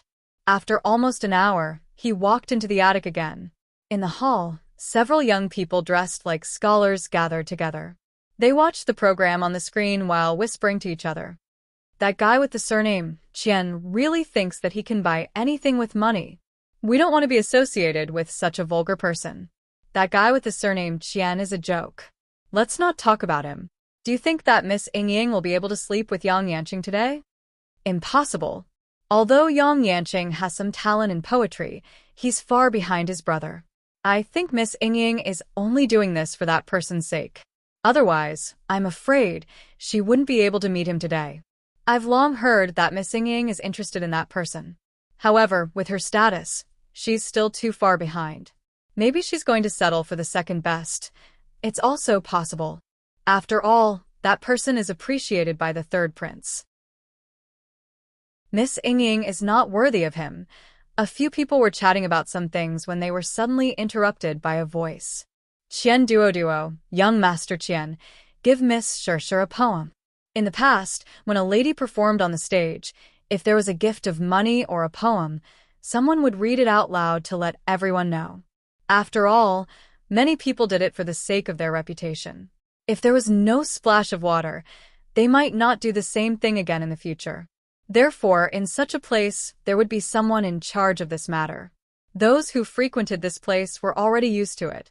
However, this time, when they heard this sentence, many people were stunned. This included the lady named Shirshir, who was playing on the stage. Her pretty face was filled with astonishment, and her music was a little chaotic. They naturally knew who Qian Duoduo was. He was the famous young Master Qian in Fengzhou City.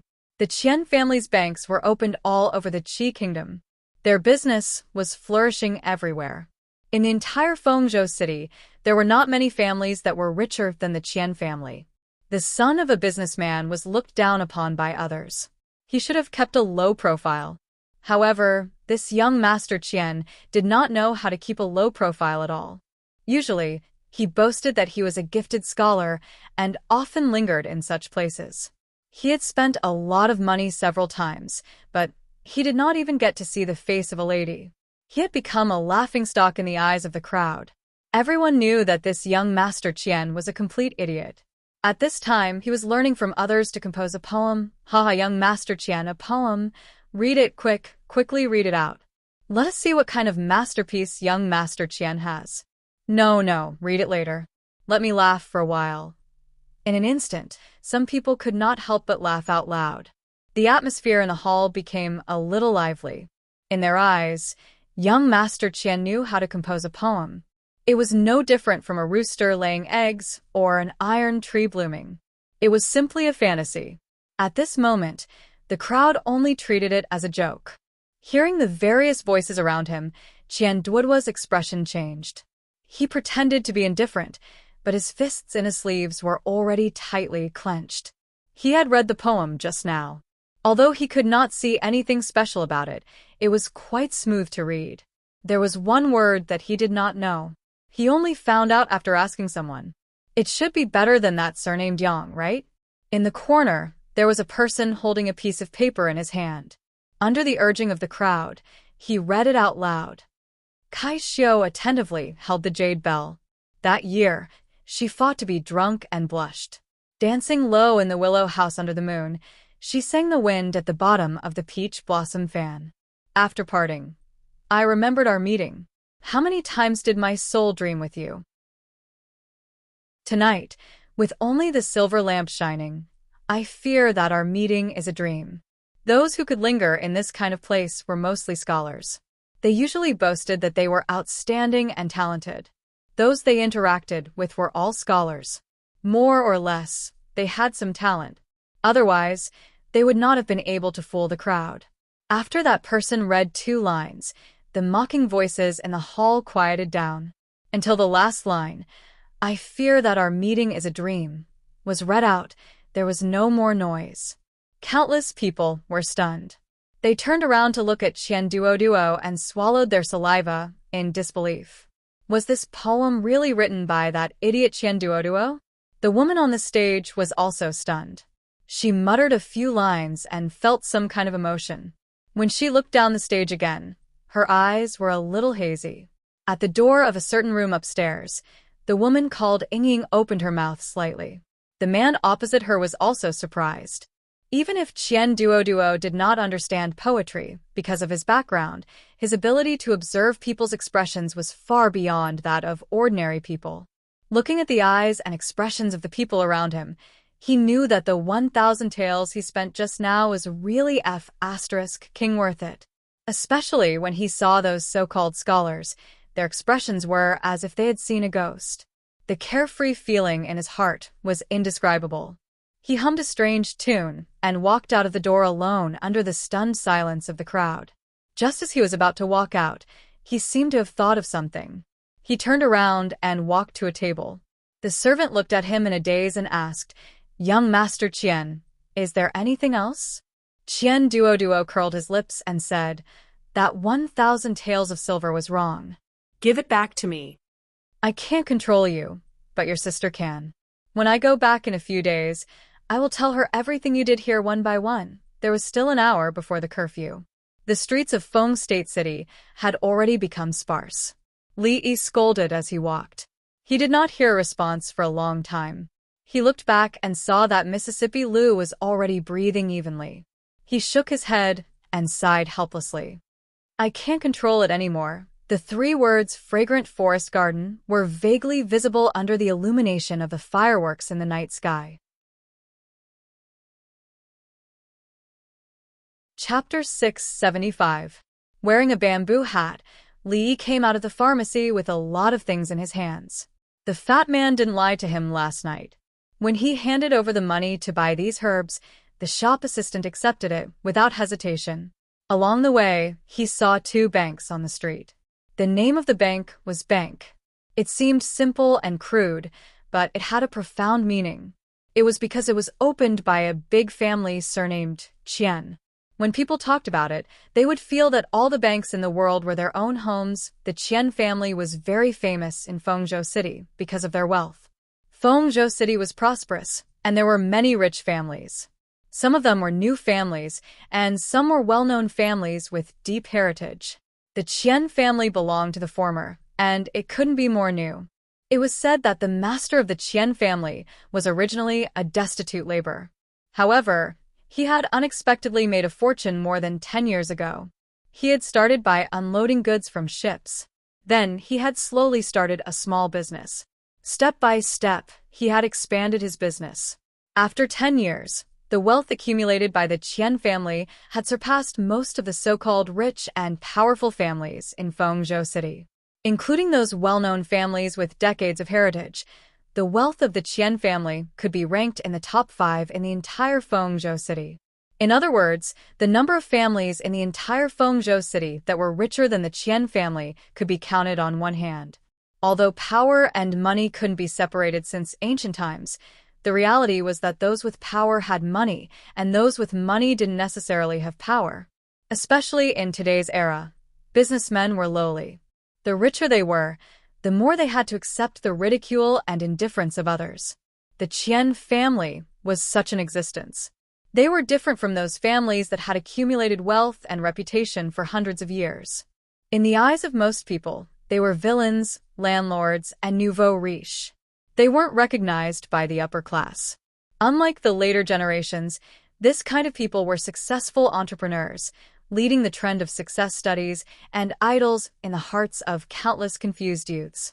They could write books such as Qian Naiji's Success Studies, The Law of Success, Chicken Soup for Success, and so on. They could be sold out. This information was obtained by Li Yi from an insider. At that time, the insider was blocked by him in the corner. He shouted, "Hero, please spare my life," and told him the story of the Qian family's prosperity. He even told him that the head of the Qian family kept a concubine in a small building, and that young Master Qian and a scholar were suspected to have a homosexual fetish. Before leaving, the insider sincerely suggested that if he wanted to rob the money, he should go straight along this road, and then turn left. The biggest and most luxurious mansion with a silver lion at the door should be the one. This was the information, he politely inquired. As for yesterday's young Master Qian's wish, he didn't know yet. He didn't have many poems, but all of them were fine works. Yan Jidao's style of poetry was deep and profound, and he was good at expressing emotions. His achievements in literature were even higher than his father, Yan Shu's, in both the current and future generations. Yan Jidao was someone who didn't even take Su Shi seriously. He didn't have many poems, but all of them were excellent. Due to the problems in his life, there were many poems in his poems that sympathized with the fate of prostitutes and dancers and praised their beautiful souls. His style was sad and touching. Which young girl doesn't yearn for love? Which young woman doesn't? Even prostitutes and dancers must have a lover in their hearts that they are looking forward to meeting. Because of their status, they yearn for beautiful things and feelings. Unfortunately, due to their status and age, most women can't obtain the happiness they hope for. If this emotional partridge sky were to be circulated, who knows how many women's hearts would be pierced. Li Yi didn't know if those women's hearts were pierced, but his own heart was pierced. With the help of medicinal materials, Mississippi Lou's body recovered quickly. This time, he gritted his teeth and spent 500 taels of silver to buy medicinal materials of higher quality and older. If he could sell a few more poems, he and Mississippi Lou would soon be able to return home. Half of the 10 banknotes were gone in a short time. Rich people could only be found by chance. Li Yi was a little regretful. He should have left his contact information yesterday. Although he knew where the Qian family was, he couldn't go to them with a mask like this, wearing a bamboo hat, and walking on the street. Many people turned their heads. If it weren't for the fact that some people in Jianghu often dress like this, people wouldn't be too surprised. Perhaps they would be invited to tea by the patrolling soldiers after a while. At a certain moment, a man wearing a bamboo hat walked into a deep alley. Not long after, a young man came out from the other side of the alley. Li Yi looked at the sky. He had been delayed on the road today. He had to hurry back to cook for Mississippi Lou. Fonglin Garden was just ahead. When Li Yi walked over, he greeted Lin Yong, who was leaning against the door. He walked to a small courtyard and gently knocked on the door. Today, Mississippi Lou took a long time to open the door. Li Yi looked at her suspiciously. He pointed at her face and asked, "What's wrong with you? Didn't you wash your face when you woke up this morning?" Mississippi Lou's expression was a little unnatural. She wiped her face with her sleeves and said, "Go wash your hands. It's time to eat. You went out to buy food?" Li Yi walked into the house and said, "Didn't I say to wait for me to come back? Your body hasn't recovered yet. It's dangerous outside." He looked at the unknown object on the table and looked up at Mississippi Lou. He asked, Where did you buy this food from? Eat it if you want." Mississippi Lou glanced at him and turned around to walk back to her room. Li Yi reached out his chopsticks and picked up the paste in front of him. He vaguely recognized that this should be green vegetables. As for the other plate, he could only say that he was not knowledgeable enough. He looked at the rice again. Forget it. He could not bear to look anymore. This was obviously the work of Mississippi Lou. No wonder her face was black and white just now. She was also wearing an apron around her waist. Other people were men who worked hard to earn money to support their families. When they returned home, the women had already prepared a table full of delicious food for them. Mississippi Lou was also waiting for him, waiting to poison him to death. Just as Li Yi was facing the unknown object on the table and was at a loss of what to do, Lin Yong walked in from the door with a smile and said, "Li brother's eating. Brother Lin, you haven't eaten yet, right?" Li looked up at him and was stunned for a moment. He immediately said, "Sit down and eat with us." "This is so embarrassing." Lin Yong rubbed his hands and sat opposite Li Yi in embarrassment. He looked at Li Yi in surprise. He felt that the Li brothers seemed to be very friendly to him today. Li Yi handed him the chopsticks and said with a smile, "Don't stand on ceremony. I've made a lot of food today. Brother Lin, you can eat as much as you want." "Haha, then I won't stand on ceremony." Lin Yong took the chopsticks and laughed. He asked, "Where's the food? Is it not here yet?" "Li brothers, you sit down. I'll go get it." His eyes inadvertently swept across the table and asked in confusion, "What is this?" "This is it." Li looked at him and said sincerely, "What is it?" Lin Yong looked confused. Li pushed the 2 dishes over and said, "I've already eaten outside." "Brother Lin, don't stand on ceremony. Do you want me to help you get 2 more bowls of rice?" Lin Yong lowered his head to take a look and finally realized something. His expression changed. "Haha, I'm so embarrassed to eat here every day, Li brothers." Lin Yong put down the chopsticks and strode outside. He said apologetically, "I suddenly remembered that Miss was looking for me. I'll go and ask her first." "It's okay." Lin Wanru came in from outside. She looked at him and said, "The shop is not too busy now. You eat your food. I have something to ask Li." She turned to look at Li Yi and said, "I wonder if it's convenient for Li to come over now." Li stood up and patted Lin Yong's shoulder. He said, "Brother Lin, food is precious. Don't waste it." Lin Yong stood up and looked down at the table. His face instantly turned pale. Chapter 676. In the courtyard, Lin Yong picked up his chopsticks, carefully picked up a piece of vegetable, and put it into his mouth. He chewed twice, making crunching sounds. In the next moment, his expression changed drastically. He put down his chopsticks and rushed out of the door on the other side. Li Yi followed Lin Wanru through Fenglin Park and came to a room behind the shop. Lin Wanru poured him a cup of tea and said, "Take a seat first. I'll go get the account book. There are a few places that I don't quite understand. The way you keep accounts is very special." Li nodded and sat down at the table in the room. The layout of Fenglin Park was similar to that of Rui Square. At the front was a shop, and at the back was a place for people to rest. There were not many furnishings in this room. There were tables, chairs, beds, and cabinets. Everywhere was simple. The most eye-catching thing was the many calligraphy paintings hanging on the walls. Although they were called calligraphy paintings, they were actually just words.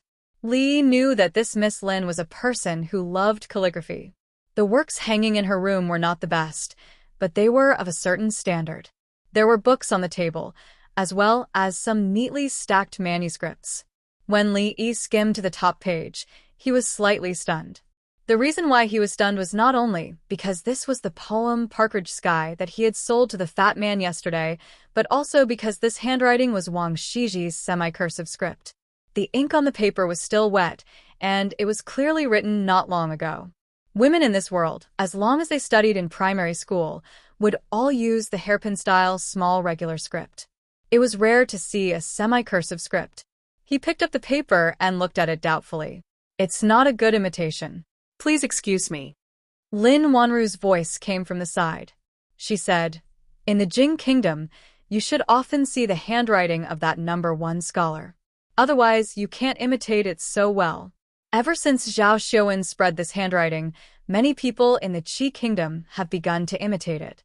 I have to say, among these people, you are the best at imitating." Li Yi was stunned for a moment. He nodded and said, "I see it quite often." Just a moment ago, she was still puzzled. When he copied the poem yesterday, he had used a different style of writing. After knowing her for so long, she did not expect that this Miss Lin was also his fan. Life was really full of surprises. Li Yi pointed at the paper and asked, "This poem? They said it came from Qingshui River last night. Zhao Xiuwen hasn't had any poems recently. It's been a long time since I've seen such a good poem." Li nodded and didn't ask any more questions. It seemed that the man wouldn't think that his money was wasted. As if she had thought of something, Lin Wanru asked again, "The poems composed by that #1 scholar of yours have long spread throughout the Qi Kingdom. Did he compose any new poems after that?" "I don't know much about poetry, and I've never paid attention to it." Li shook his head and said, "You just said that you have questions for me?" Lin Wanru also didn't continue this topic. She flipped open the account book and pointed at a certain part of it. She said, "I'm still not clear about these accounts. Can you explain them to me?" "Of course." Li nodded and shifted his gaze over. After about a quarter of an hour, Lin Wanru held a piece of paper in her hands that she had just calculated. After looking at it carefully for a few times, she carefully put it away. At the same time, in the small courtyard that was separated by a wall, Li put on his apron and glanced at Mississippi Lu. He said, "There's no time to cook. There's still some white rice left from yesterday. Let's make do with egg fried rice for breakfast." The heavens had given her the face of an angel. With the strength of a devil, she had to collect some commission somewhere else. In this life, he didn't expect Mississippi Lu to cook. Li Yi was already very pleased that she had the intention to do so. In the afternoon, the man named Lin Yong didn't come over for a free meal. He only went out for a stroll like he did yesterday. After eating, he would exercise a little and sleep with Mississippi Lu after the sun set. They slept separately. He didn't know if practicing the tortoise breathing technique had any healing effects. However, at least he could fall asleep immediately when he was bored. From then on, he wouldn't have to suffer from insomnia anymore. Li Yi turned off the light and looked at the other side of the room that was separated by a piece of cloth.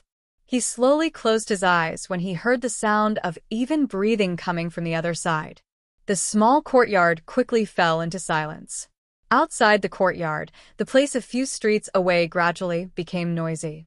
No matter which city it was, the most prosperous and noisy place would always be the red light district. The Qingshui River passed through Feng State City. There were many lofts on both sides of the river. Although it was also a place of pleasure, it was slightly more classy. Most of them didn't engage in the naked business of sex. Instead, they were scholars, singers, dancers, lovers, and happy things. Although Feng State City was remote, it was far away from the war. The people lived in peace. Both sides of the Qingshui River were naturally jubilant tonight. In a small building somewhere, the famous prostitute of Feng State, Hu Yingying, was performing on stage. She was performing her famous skill, the rebound pipa. In the entire Feng State, she was the only one who could perform this kind of dance to the extreme. Hu Yingying also relied on this unique skill to look down on all the other beauties and become the star of this small building. In the past, every time she performed the rebound pipa, there would be no empty seats. However, today, although there were many people below the stage, it was far less than in the past. Among the whispers of the people below, the words, "Young Master Qian," would occasionally appear. Everyone here knew that young Master Qian was interested in Hu Yingying. However, Miss Hu Yingying, who was famous in Feng State, naturally looked down on that fat guy who reeked of money. Even though he had spent a lot of money several times, she still accepted the money and never asked to meet him alone. This kind of thing was very normal. However, yesterday, the ignorant and incompetent young Master Qian actually got a good poem from somewhere and gave it to another lady in the building. Not only that, but he also took back the 1,000 taels of silver that he gave to Hu Yingying. If it was in the past, this kind of behavior would naturally attract ridicule from the crowd. However, yesterday they couldn't laugh at all. That was because the poem was really beyond their expectations. The whole poem was only about 50 words, but it vividly expressed the first alliance, separation, and reunion between a man and a woman. Writing about sorrow, writing about joy, they were all so sincere and deep that they could shake one's heart. His words were the voice of one's heart. Only a person with true feelings could write such poems. To be able to write such poems, one must also be a person with true feelings. Of course, no one believed that the person who was deeply in love was richy young Master Qian Duo. He was probably annoyed by Hu Yingying and bought poems to give to others. Then, he asked for the money back in order to humiliate her. He had to admit that he had achieved his goal. That sincere poem really touched many people, especially evoking some emotions in the hearts of many singers and dancers. Overnight, it spread across both sides of Qingshui River. The most discussed topic was the poem written by young Master Qian. Where did he buy it from? Hu Yingying lost face, and her popularity plummeted. On the other hand, the girl named Shi's popularity rose by a large margin. In a single night, she replaced Hu Yingying and became the most popular girl here. Even if Hu Yingying used her famous skills tonight, she still couldn't turn the tide. The phrase, "I'm afraid that we'll meet again in a dream," made many girls cry. Although they despised young Master Qian Duo's behavior of buying the poem, they couldn't blame him for seeing such an excellent piece of work. Instead, there were people who tried to find out who wrote the poem. However, young Master Qian Duo insisted that he was the one who wrote the poem and refused to budge. Many people had no choice but to leave. I should have bought 100 taels of silver. That night, on the street beside the river, a slightly plump young man stood at the entrance of an alley. He paced anxiously as he muttered to himself. Initially, he thought that by throwing the poem out, he would be able to shock everyone and let Hu Yingying see that he was a real talent. Then, he would turn around and leave, regaining all the dignity that he had lost in the past. However, who would have thought that he would achieve his goal? Early this morning, the Qian family's doorstep was almost trampled through. In the end, he couldn't take it anymore and ran out from the back door. Only then did he barely escape the calamity. At this moment, he finally knew that after telling the first lie, he would have to use countless lies to cover it up. The brother in the dark indeed didn't lie to him. A poem worth 1,000 taels of silver was indeed worth 1,000 taels of silver. He decided to buy one worth 10,000 taels of silver first. In the future, if he saw any lousy scholar that he didn't like, he would use the poem to smash them to death. A figure walked out of the alley. Qian Duo immediately went up and asked anxiously, "Brother, is that you?" The man who walked out of the alley was stunned for a moment. Then, he said angrily, "How dare you scold my mother?" While Qian Duo was stunned, a fist swung over from the front. Note: in ancient Chinese, there are also terms for father and mother. These two terms have existed since ancient times and are not foreign words. In ancient times, mother did not necessarily refer to a brothel keeper. I suddenly remembered that I wrote an empty poem. What's the point of explaining this? To make up the number of words?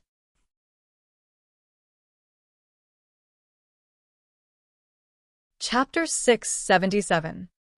Bang. Qian Duo kicked the man into the alley. He curled his lips and said, "Do you really think that the 2 kilograms of meat on my body are just for show? If you want to fight with me, go back and eat for a few more years." He clapped his hands and turned around to look at the bustling street. A vexed expression appeared on his face as he murmured, "Brother, where the hell are you?" Bang. In a certain room in the attic, a woman named Hu Ying fiercely threw her pipa to the ground. Her face was filled with anger as she coldly said, "Surname Qian, you've gone too far." Okay, you still have the face to talk about others? The madam stood behind her and glanced at her. She said, "How many times do I have to tell you not to be too unsightly when you eat? You don't even try to win over your sugar daddy. Instead, you flirt with those poor scholars all day. How do you think you so-called famous courtesans came to be? It's all because of money. This time, I'll teach you a lesson. All of you, be more careful." Hu Ying said with a straight face, "But, no buts." The madam waved her hand and said, "Find time to properly apologize to young Master Qian. Let me tell you, if you have the surname Qian in the future, you'll enjoy endless glory and wealth. The money that old Master Qian spills out from between his fingers is enough to buy this entire building. I might even have to listen to your face. Tell me, what's so good about those poor scholars? If you follow them, you deserve to suffer for the rest of your life." Hu Ying gritted her teeth and didn't say anything else. The madam glanced at her and walked out of the room. When she reached the door, she turned around and said, "Don't tell me that you're still thinking about that person." Let me give you a piece of advice. Give up. You're just a prostitute. You can't reach his level. Hu Ying raised her head and gritted her teeth. She said, "Ying understands, afraid that we'll meet again in a dream. Showen, do you think this poem was really written by that young Master Qian?" In a luxurious mansion in Feng State City, a white-clothed youth recited a few lines and raised his head to look at the young man in front of him. "Regardless of whether he is or not, I have to meet this young Master Qian." Zhao Showen, who had been writing, put down his brush and looked at the partridge sky that he had recopied onto the paper. He said, "It's not important whether he bought this poem or not. What's important is where he bought it from. I'm more interested in someone who can write such a poem. Don't you find it strange, Yanzhou? Becoming famous overnight is a little strange." Yang Yanzhou nodded and said, "The style of the poem is unique. It's unlike anyone I know. Although the theme is nothing more than sadness and resentment, feelings and nostalgia, it's tactful and delicate. It's also romantic and charming. It's fresh and handsome. I really can't think of anyone else in Feng Province or even the Qi Kingdom who has such a standard." He looked at Zhao Showen and said, "If you didn't deny it just now, I really would have thought that this was one of your hobbies." "I don't have the leisure to do that," Zhao Showen said with a smile. "However, that young Master Qian is the son of the God of Wealth. It doesn't seem to be easy. The God of Wealth will probably give you face." Yang Yanzhou shook his head and then looked at him again. He said, "I heard from the third prince that that person seems to have come to the Qi Kingdom.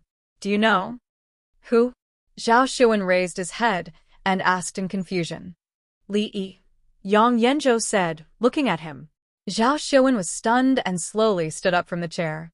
Are you sure you've found out everything? On a street somewhere in Feng province, the young man stopped and looked at a shop in front of him and asked again. The servant behind him immediately replied, Young master, I've found out everything. The scholar came back from the Jing kingdom with Miss Lin. It seems that they were in trouble. They have an injured wife with them. They live in the courtyard next to Fonglin Garden. The young man nodded and said, Let's go. Li walked out of the courtyard and saw Lin Yong at the gate of Fonglin Garden. He said casually, Brother Lin, have you eaten? Do you want to come in and eat? Growl. Hearing the word eat, Lin Yong's stomach growled. He looked up at Li Yi and shook his head. He said righteously, No need, no need. I've eaten outside just now. Thank you for your kindness, Li brothers. Mississippi Lu suffered another blow. She probably wouldn't cook for a while. However, it seemed that she had left a big shadow in Lin Yong's heart. He had obviously only tasted one bite yesterday and regarded that courtyard as a dragon's pool and a tiger's den. Back then, he had eaten all the food she made. In the end, he still went back and brought Lin Yong a serving of rice. After tasting it, the mountain-like man was moved to tears. Just as Li Yi was about to go back, he heard noises coming from the shop. Inside Fonglin Garden, the man surnamed Bai looked at Lin Wanru and said with a bitter smile, Wanru, think about it again. 10,000 taels of silver is not a low price. My father likes Lioli the most. I really can't think of a good gift to give him for his birthday.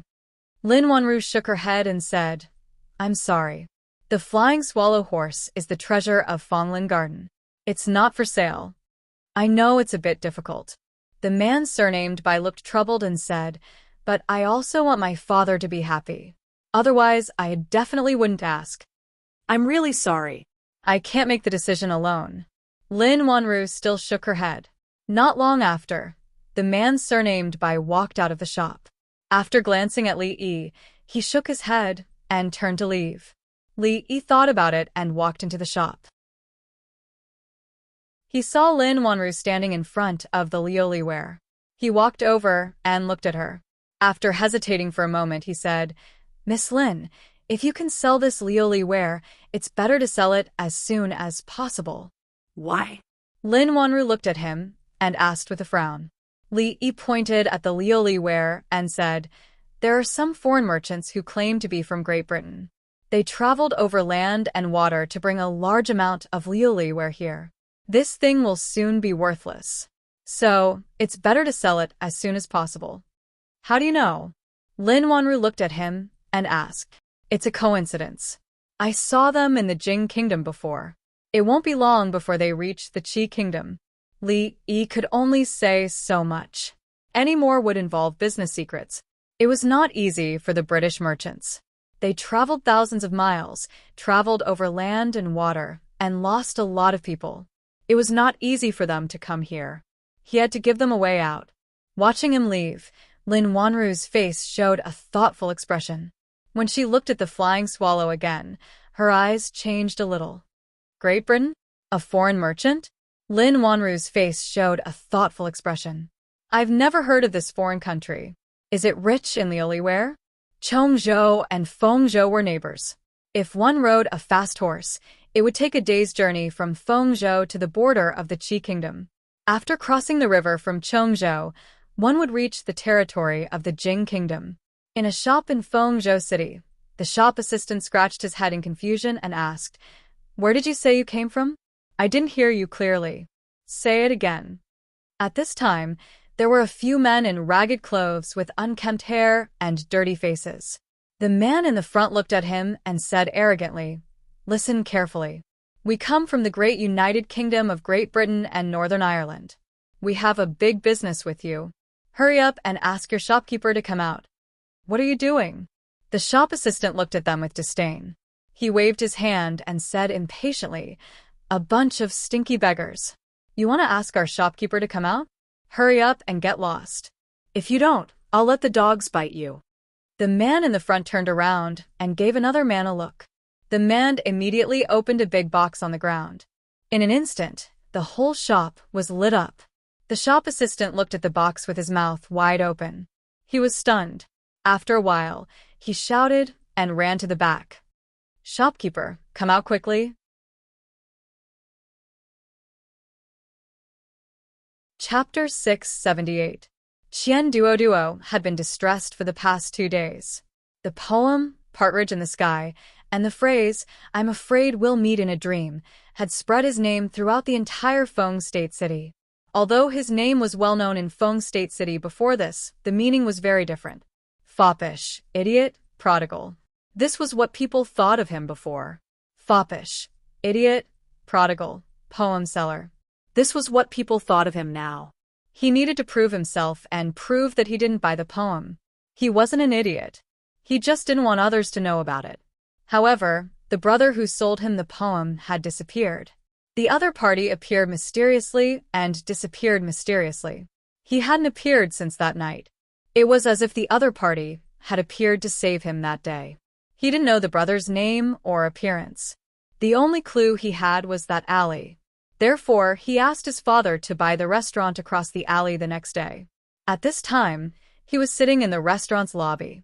From time to time, he would look outside. If he saw someone stopping at the alley, he would go out and ask them. However, it had been 2 days, and he still hadn't seen the person he was looking for. Sigh, he sighed as he walked out of the alley again and returned to the restaurant. Li leaned against the wall outside a shop. Occasionally, he would look inside and be cut by the gazes of the 2 women at the door. He looked up and saw that the sign of Rui Workshop was very eye-catching. He couldn't help but feel a bit depressed. He didn't know which bastard had copied the style of his own underwear, but he had even copied the name of the shop. Not only did he plagiarize, but he also didn't want to let him in. Mississippi Lou was injured. If something happened to her inside, he wouldn't be able to help her in time. He had brought Mississippi Lou out to shop during the day to buy some clothes and daily necessities. She had been in the underwear shop for a quarter of an hour. It seemed like she wouldn't be able to come out anytime soon. Li leaned against the wall in boredom. He looked at the people coming and going on the street. When his eyes swept across a certain alley, he was slightly stunned. Sigh, did she leave Feng State? Qian Duo walked out of the alley again and sighed. When he was about to enter the restaurant, he suddenly heard a voice coming from the alley behind him. "Are you satisfied with the poem?" Hearing the familiar voice, Qian Duo stopped in his tracks. He immediately turned around and said, "Brother, you're here." The voice just now came from inside the alley. He quickly walked into the alley, and when he was halfway there, the voice sounded again. "All right, just stop there." Qian Duo immediately stopped in his tracks and looked at the corner of the alley, where a corner of a shirt could be seen. "Are you satisfied with the words?" The voice rang out again. "Yes, I'm very satisfied." Qian Duo nodded fiercely. He had never bought such a valuable thing in his life. Now that he recalled the expressions of those people that night, he felt so happy that he wanted to shout out loud, "As long as you're satisfied, I'm leaving." When the voice rang out again, a copper coin flew out from the corner of the alley. "Received a good review, returned 1 coin." Qian Duo caught the copper coin, and after being stunned for a moment, his expression changed. He quickly took a few steps forward, and then seemed to remember something. He stopped and anxiously said, "Brother, please wait." A moment later, a voice came from the other side. "Is there anything else?" A smile appeared on Qian Duo's face as he said, "I wonder if brother still has poems for sale?" The voice paused and asked, "How many songs do you want?" 10 songs. Just like before, 10,000 taels of silver. According to your rules, buy 5 and get 1 free, buy 10 and get 3 free. That's a total of 13 songs. Are there any special requirements? Just like the previous song. Love between a man and a woman? Qian Duo nodded vigorously. Yes, that's it." The person on the other side did not speak immediately, as if he was thinking. After a while, the voice sounded again. "Pay a deposit of 5,000 taels first, and the item you want will be delivered to you by tonight." Qian Duo took out a stack of banknotes from his pocket. After splitting them in half, he walked to the corner of the room and carefully handed them over. 5,000 taels. Aren't you afraid that I'll run away with the money? Li leaned against the wall and asked. "I trust you, brother." The voice came from the other side.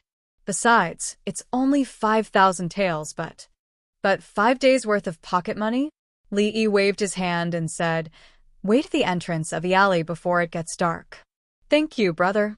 Qian Duo beamed with joy and asked again, "May I know your name, brother?" Then, as if he remembered something, he immediately said, "I'm sorry, I broke the rules." "Brother, please don't blame me." "It's fine." The voice was very straightforward this time. "Fine, I won't change my name or my surname, just call me Li Han." "Where did you go?" When Li walked back, Mississippi Lu was standing in front of the underwear store, holding 2 exquisite bags in her hands as she looked at him and asked, "Just walking around." Li took the bags from her hands and said, "Let's go and take a look in front." Catch him quickly." As soon as he said that, an anxious voice came from behind. A figure ran past Li Yi at lightning speed, followed by a middle-aged fat man who was panting heavily. When the fat man ran to Li Yi's side, he finally could not run anymore. With one hand on his waist, he shouted weakly, "Catch the thief! Catch the thief! It's you?" Li looked at the middle-aged fat man and asked in surprise. The fat man only glanced at him, took a moment to catch his breath, and continued to run forward. Li Yi shook his head. The jade pendant given to him by the old emperor had only been sold for 1,000 taels of silver to this fatty. To think that this fellow would end up like this. From the looks of it, the thief must have stolen something valuable from him. "Let's go." The thief had already disappeared. Li looked at Mississippi Lu. There was still a ready-made clothing store in front. They would go there for a while before going home to cook. In front, the middle-aged fat man held his waist and said to a constable, the money bag has been stolen. There's also a piece." He paused for a moment. "It's the money bag has been stolen." "Chase." The constable looked at the direction he was pointing at, waved his hand, and immediately chased after the thief with the other constables behind him. In a dilapidated alley somewhere. "Haha, today's harvest is not bad." A man waved to the 2 people beside him as if he was showing off. "There's actually so much silver." After saying that, he spread out his other hand and said, "There's also a piece of broken jade. I don't know how much it's worth. Let's find a place to pawn it tomorrow." Not long after, the few people came out of the alley with satisfaction and bumped into a person who was walking towards them. "Damn, are you blind? It's you again." The man looked at the man who bumped into him and grabbed him by the collar, mocking, "Why didn't you ask me if I've heard of your Patian Empress today?" "Protector, it's him." The man pulled on the man's clothes and said loudly. As soon as he said that, more than 10 figures rushed out from a nearby house. The person in front was a man in blue. At this moment, he was looking at the few people with gloomy eyes. He waved his hand and said, "Arrest them." The yellow-clothed people behind him rushed forward. "Damn, there's actually an accomplice." The man's expression changed, and he kicked away the man who was grabbing his clothes. The 2 people beside him had already reacted and madly ran forward. "Chase," the man in blue ordered. Everyone immediately responded and chased in the direction that the 3 people had escaped in. "Damn, I'm dead tired." Not long after, the man and the 2 people stood on the street, bent over and panting heavily. At this point, those people finally didn't dare to chase them anymore. "Tired? If you're tired, then take a rest." A voice came from behind. The man suddenly turned around and saw that the constable had placed a knife on his neck. Immediately, other constables came over and locked the 3 people together. "Why don't you come with us?" The leading constable waved his hand, and a few constables carried the 3 dejected people towards the direction of the yamen.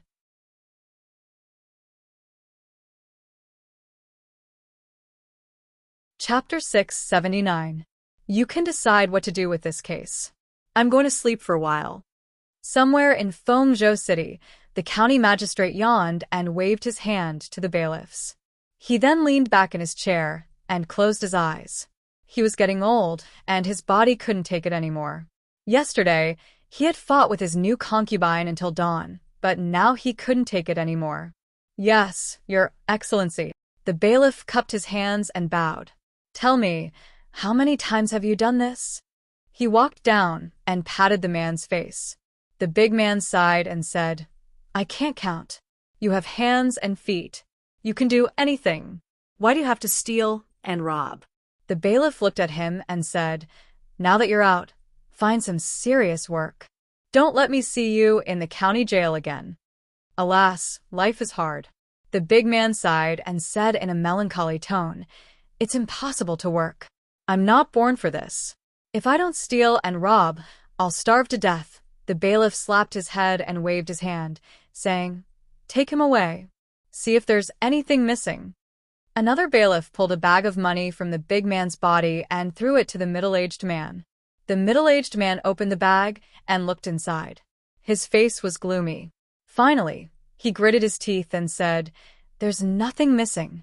He couldn't tell anyone about the jade pendant that he had planned to trade in the black market. Although it would cost him nearly 10,000 taels of silver, it was a crime that could get him beheaded for hiding an item belonging to the royal family. He couldn't let the government know about it. Fortunately, the big man had already thrown away the jade pendant. Although he was distressed about the money, he didn't feel so bad when he thought that it was from a guy who didn't know how to pawn it for 1,000 taels of silver. What a pity. He had originally planned to pay him more if he came to redeem it in the future. However, most of the things that were pawned in the pawnshop were equivalent to being sold. The possibility of redeeming them was very small.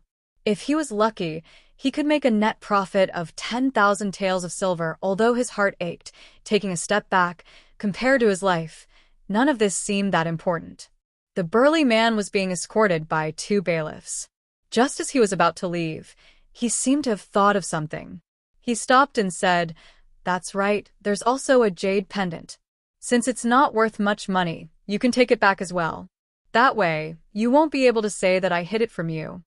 The burly man cupped his waist and said, It's here. Brother Constable, help me take it. Hearing this, the middle-aged man's expression changed greatly. He immediately said, Nonsense, I only lost my purse. How can there be any jade pendant?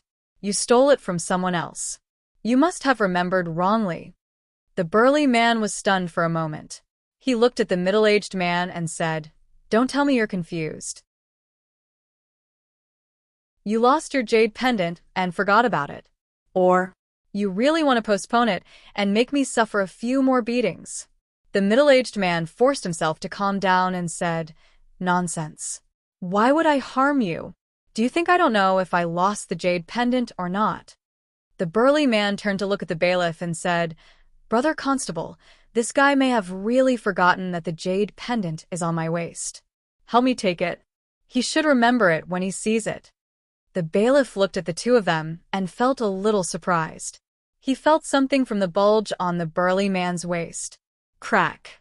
The sound of porcelain shattering and tables and chairs overturning came from behind. The county magistrate didn't even bother to pat the dust off his body. He got up from the ground and ran in the direction of the door. He looked at the burly man and pointed at the jade pendant. He asked in shock, This jade pendant, where did you get it? The burly man was stunned for a moment and looked at the middle-aged man in astonishment. At this moment, the purse in the middle-aged man's hand had fallen to the ground. His face was pale. Plop. His legs turned to jelly. He knelt on the ground and cried, Sir, please spare my life. Tell me the truth. The county magistrate said sternly. Not long after, the county magistrate hurriedly walked out of the county office. He got on the sedan chair and urged, Go to King Feng's mansion. King Feng's mansion was a very special existence in Feng province. The highest official in Feng province was the provincial governor, but in fact, it was King Feng's mansion that managed Feng province. This was a special case in the Qi kingdom. Although many princes had fiefs, most of them were remote territories. They only enjoyed rent and lived a good life, but they didn't have any real power. However, the 3rd prince, Zhao Yi, was not one of them. Among the more than 10 princes in the Qi kingdom, he was the only one who had a fief as large as a prefecture and could personally manage the government affairs. He had the power to make some important decisions. The 3rd prince, Zhao Yi, had come to the fief when he was young. It took him more than 10 years to turn a medium-sized prefecture into one of the richest places in the Qi Kingdom. Not only did he have a high status in the hearts of the people in Feng Province, but he also had a great influence in the neighboring prefectures. At this moment, in King Feng's mansion, the prestigious third prince had just put down a letter. Down below, Yang Yanzhou frowned and asked, "Your Highness, why has the first prince suddenly come to Feng Prefecture?" Why? Zhao Yi looked out of the window and said, "The imperial censor is accompanying him. He said he's inspecting the prefectures on behalf of my father. He'll arrive in Feng Province in a few days." Yang Yanzhou thought about it and said, "The first prince won't leave the capital easily. He's not here with good intentions." "Your Highness, you should be prepared. This brother of mine," Zhao Yi sighed. Her tone was rather helpless as she said, "Is there still no news from Chong Province?" Yang Yanzhou nodded and said, "Not yet. However, according to the news from the Jing Kingdom, it seems that they haven't found him either. There are rumors that he might have met with misfortune." Zhao Yi shook his head and said, "That won't happen. If such a person died because of this, then God must be blind." I believe that we'll meet again one day. Yang Yanzhou didn't say anything. Thinking of that name, some scenes emerged in his mind, and his expression became somewhat enlightened. After a long time, Lily was still as elegant as before. The two talked for a while, and then a servant outside the door reported, "The county magistrate of Feng City requests to see you." "Greetings, Your Highness."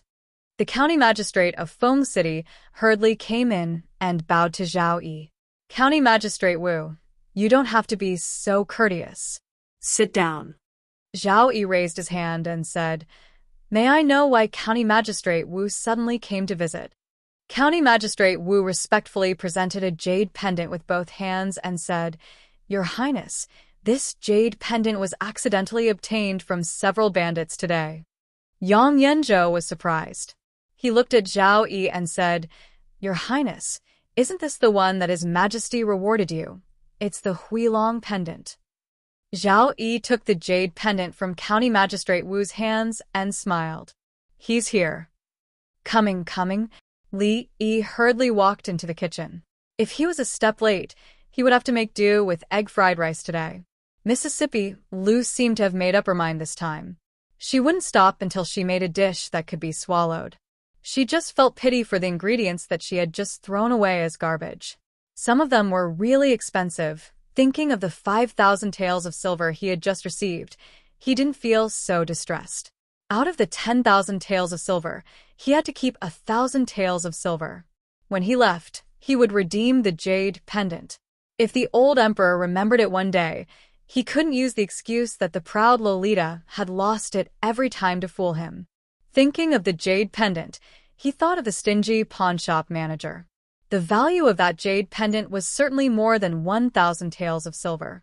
But last time, he was in urgent need of money, so he was forced to cheat him. He had always cheated people, and those who cheated him would sooner or later suffer retribution.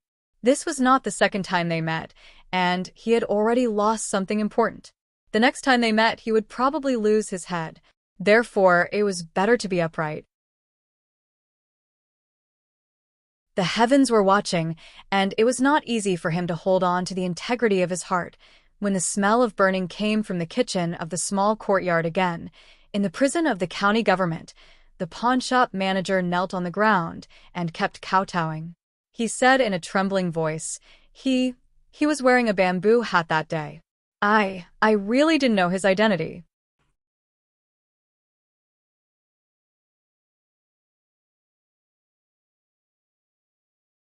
Chapter 680.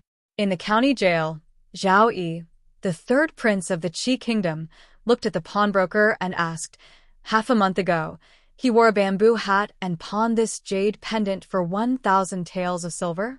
"Yes, he used a bamboo hat to cover his face, so I didn't see what he looked like, nor did I know who he was." The pawnbroker said in a trembling voice, "Everything I said is true. If there is any falsehood, may I be struck by lightning." Not long after, Zhao Yi came out of the cell, shook his head and said, This dragon pendant was given to me by my father. It is worth 10,000 taels of gold, but I pawned it for 1,000 taels of silver. Brother Li, you look down on me too much. Yang Yanzhou stood beside him, thought for a moment, and said, Your Highness, if that's the case, he should be in Fengzhou City now. Zhao Yi nodded and said, He must know the value of this jade pendant, but he pawned it for only 1,000 taels of silver. He must be extremely short of money. He can't go back to the Jing Kingdom for the time being, so it's normal for him to hide in the Qi Kingdom. He shouldn't have left at this time. Your Highness, who are you looking for? Do you want me to send someone? County Magistrate Wu hesitated for a moment and said. Zhao Yi waved his hand and said, No need. You don't need to ask about this matter. Remember to let the pawnbroker go later. County Magistrate Wu was stunned and said, Your Highness, it's a big crime to hide a royal item. Are you going to let him go like this? Zhao Yi smiled and said, It doesn't matter, just do as I said. County Magistrate Wu looked up at him and finally nodded and said, Your Highness, I understand. As they walked out of the county office, Yang Yanzhou turned around and asked, Your Highness, what if he doesn't redeem the jade pendant? Zhao Yi looked at the endless stream of people on the street and said, It's good that he went to redeem it, but it's expected that he didn't. Send more people to investigate in secret these days. Feng State City is not big, so if he is still in the city, we will find him sooner or later. Yang Yanzhou nodded, and the two of them walked down the stairs. At the same time, in a courtyard a few streets away, Li Yi scratched his head in confusion. Although he had never paid much attention to the gifts bestowed by the old emperor, he still had some impression of them. Until now, he still couldn't remember when the old emperor had given him that jade pendant. After a while, he still had no clue. He shook his head and stopped thinking about these things. He had to quickly write out the 13 poems and then go out to buy groceries. All the vegetables at home had been ruined by Mississippi Lu. He had to buy some new ones and send the poem to her to get the remaining 5,000 taels of silver. After this, he would never sell his poems for money again. Not only Su Shi, Li Bai, and Qing Guan, but also Lu Yong and Yan Jidao. Every time they wrote a sentence, Li Yi could feel the strong resentment from a different time and space. It's a disgrace. It's really a disgrace. It was not dark yet. Qian Duo stood at the entrance of the alley, waiting patiently. Only when night fell and his feet were about to go numb from standing, did a voice finally come from the alley. Money in one hand, goods in another. Did you bring the silver? Qian Duo was shocked and immediately said, Yes. Something flew out of the darkness. Qian Duo reached out and caught it. He heard the voice say, Here are 5 poems. You can check them first. Qian Duo walked to the side and opened it with the light of the lamp. There were a few words that he didn't know, but it should be the real thing. He walked back and handed a stack of banknotes in and said, This is the remaining 5,000 taels of silver. Brother, please count it. As soon as he finished speaking, he felt that his hand was empty. After a while, another roll of paper flew out. Money and goods are settled. Goodbye. Hearing the voice coming from the alley, Qian Duo hurriedly said, Brother, please wait. The voice said, Is there anything else? Qian Duo scratched his head and said, Cash back. Do you want a copper coin? Even a copper coin is money. Qian Duo smiled embarrassedly and said, My father taught me since I was a child that every porridge and meal is hard-earned. I shouldn't spend money recklessly and should be thrifty. Even a copper coin is money. I deserve it. Why don't I want it? This time, the voice was silent for a long time before it spoke again. Sorry, there is no cash back this time. I used up my change when I bought vegetables just now. Buying vegetables? Qian Duo was stunned and looked ahead in surprise. However, there was no more sound coming from the darkness. Brother, remember that you still owe me a copper coin. Qian Duo shouted to himself. He carefully put away the poems and strode back. As Li Yi walked on the street, he thought that he should have spared him a celery or something. He didn't like to owe people money. Even a copper coin was still a debt. For someone with obsessive-compulsive disorder, there was not much difference between a copper coin and 10,000 taels of silver. When he passed by a city gate, he saw the soldiers at the gate questioning passers-by in the dark. They seemed to be holding something like a portrait in their hands. They were probably chasing after some felons. It seemed that the public security in Fengzhou was not very good. It was better to be careful while walking alone on the street at night. The right thing to do was to go back and sleep with Mississippi Lou. In a restaurant, several dancers were dancing gracefully on a high stage. One of them had a slim figure and graceful movements, which attracted the attention of most people in the hall. A young man raised the wine glass in his hand and looked at Qian Duoduo as he said, "Brother Qian, Miss Shershur thanked you in front of everyone that day. It's a pity that you left early. Otherwise, something wonderful would have happened between you and Miss Shershur that day. Don't you plan to seize the opportunity today?" Qian Duoduo waved his hand and said, "I just saw Miss Shershur that day and couldn't help but compose a poem. There is no other meaning. Brother Qian is very talented. Your reputation has spread throughout Fengzhou. I admire you." A person cupped his hands and said, "We have known each other for more than 10 years, but I didn't know that Brother Qian had such a talent for poetry. Brother Qian, you have hidden it well." The people around him were all friends that he had known for a long time. They were not like those pedantic scholars who only knew how to mock him. Qian Duoduo smiled and said, "Don't be arrogant. Don't be arrogant. I am very low-key." One of them revealed an indignant expression and said, "There are actually people who say that Brother Qian's poems were bought." Even Zhao Xuan acknowledged Brother Qian's works and admitted that it would be difficult for him to surpass them. In the state of Qi, is there anyone who is more talented than him? Could it be that Brother Qian bought a poem from Zhao Xuan? Yes, such a poem is probably a priceless treasure. How could it be bought with money? Another person agreed. Qian Duoduo shook his head and said in a low voice, "There is no such thing as a priceless treasure in this world. If 100 taels of silver isn't enough, 1,000 taels of silver is enough. If 1,000 taels of silver isn't enough, 1,000 taels of silver is enough. There has to be a price that matches it.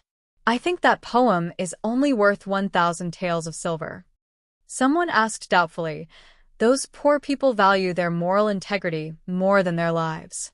Can this kind of poem be bought with money?" Qian Duoduo smiled and said, "There is nothing in this world that cannot be bought with money. If there is, it means that you did not pay enough." Someone asked in surprise, "Brother Qian, do you mean that you bought that poem?" "Of course not." Qian Duoduo shook his head and said, "I can easily write a dozen of those poems. Do I need to buy it?"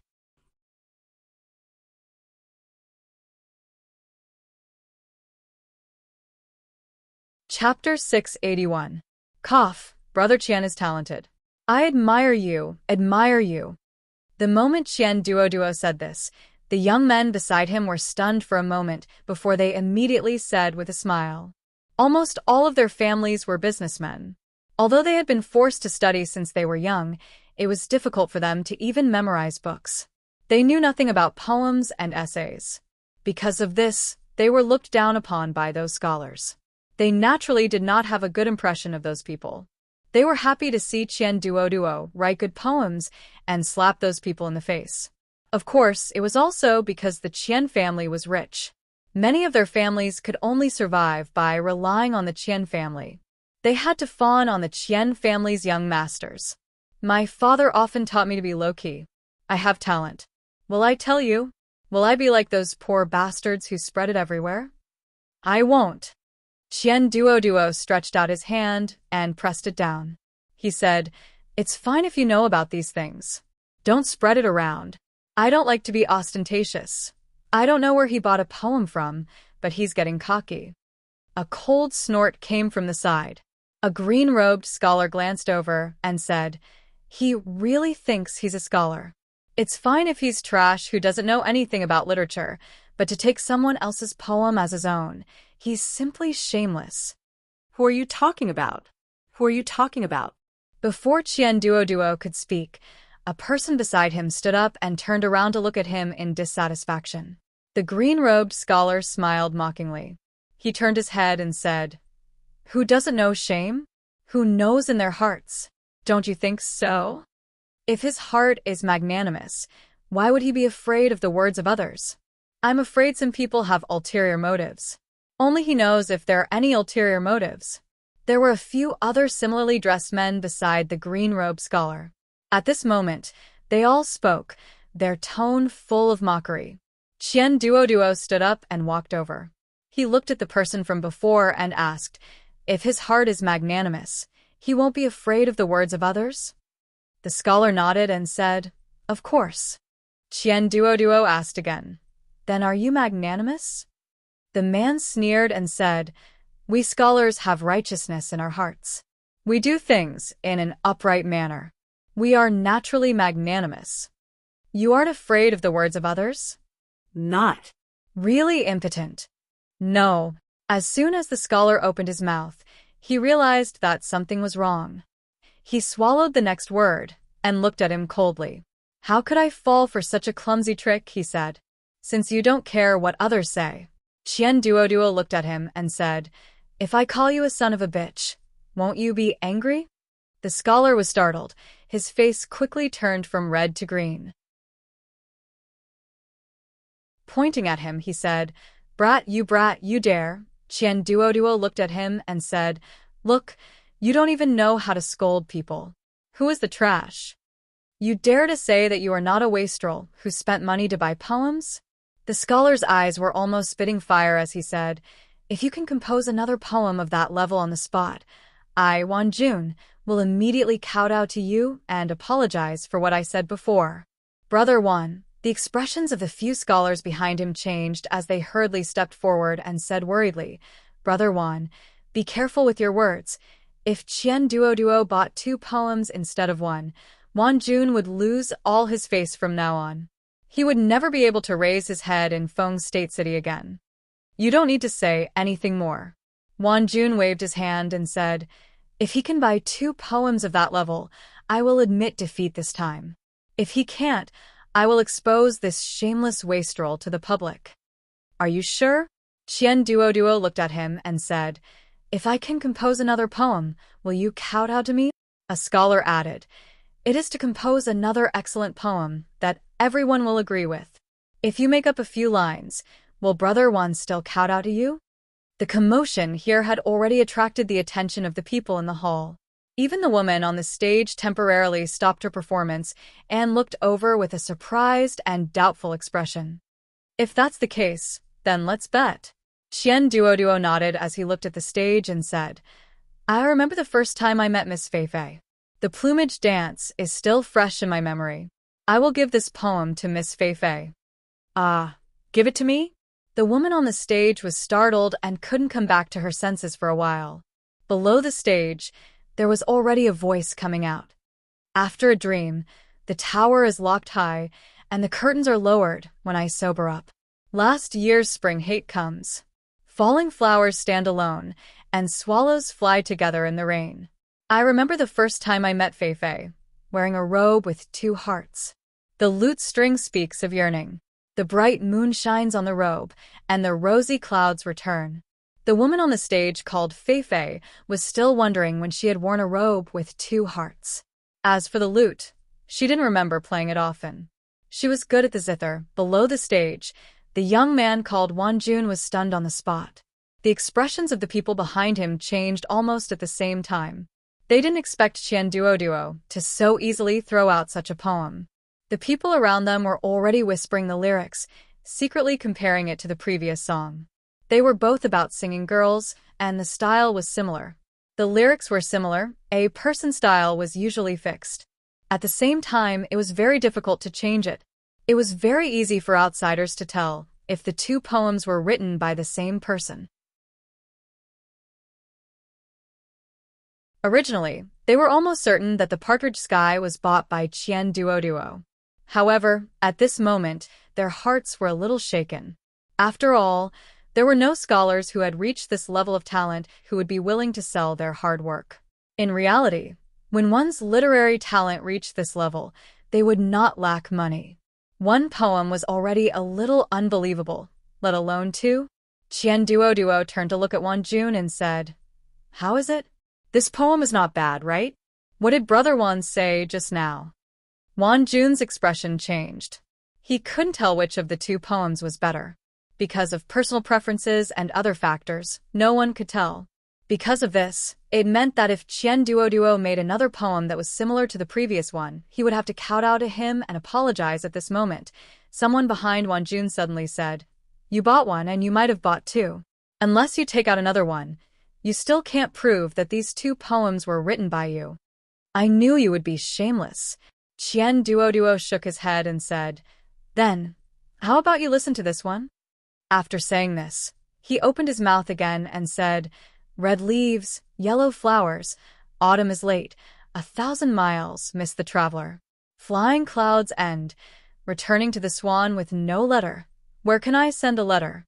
Tears fall unceasingly by the window, like an inkstone turning to grind ink.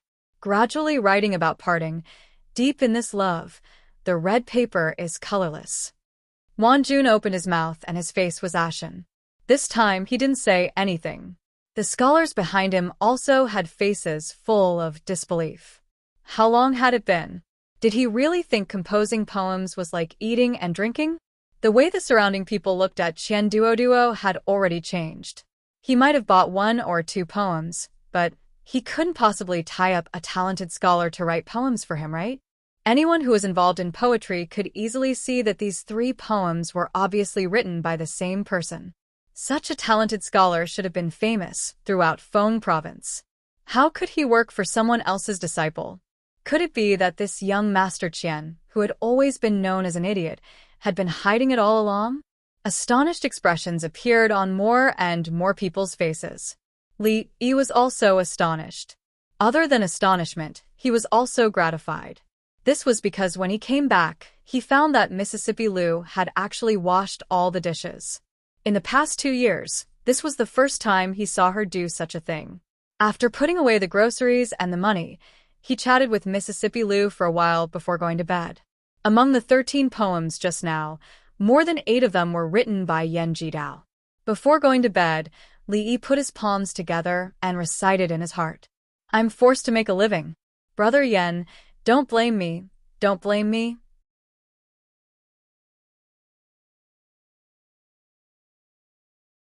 Chapter 682. Wanjun's face was pale. He lowered his head and didn't say a word. The scholars behind him also lowered their heads and didn't say a word. Everyone, including the woman on the stage, looked at Qian Duo with unprecedented changes in their eyes. "Brother Wan, how is this poem? It's not bad, right?" Qian Duo looked at Wanjun and said, "I don't know why, but my thoughts are flowing like a spring today. Just now, I came across another poem. Brother Wan, do you want to help me appreciate it? You don't push me too far." Wanjun raised his head and widened his eyes, which were full of anger. Qian Duo looked at him and narrowed his eyes, saying, "Brother Wan, have you forgotten what you just said?" "I was wrong." Wanjun's expression changed. He said in a low voice and turned around, saying, "Let's go."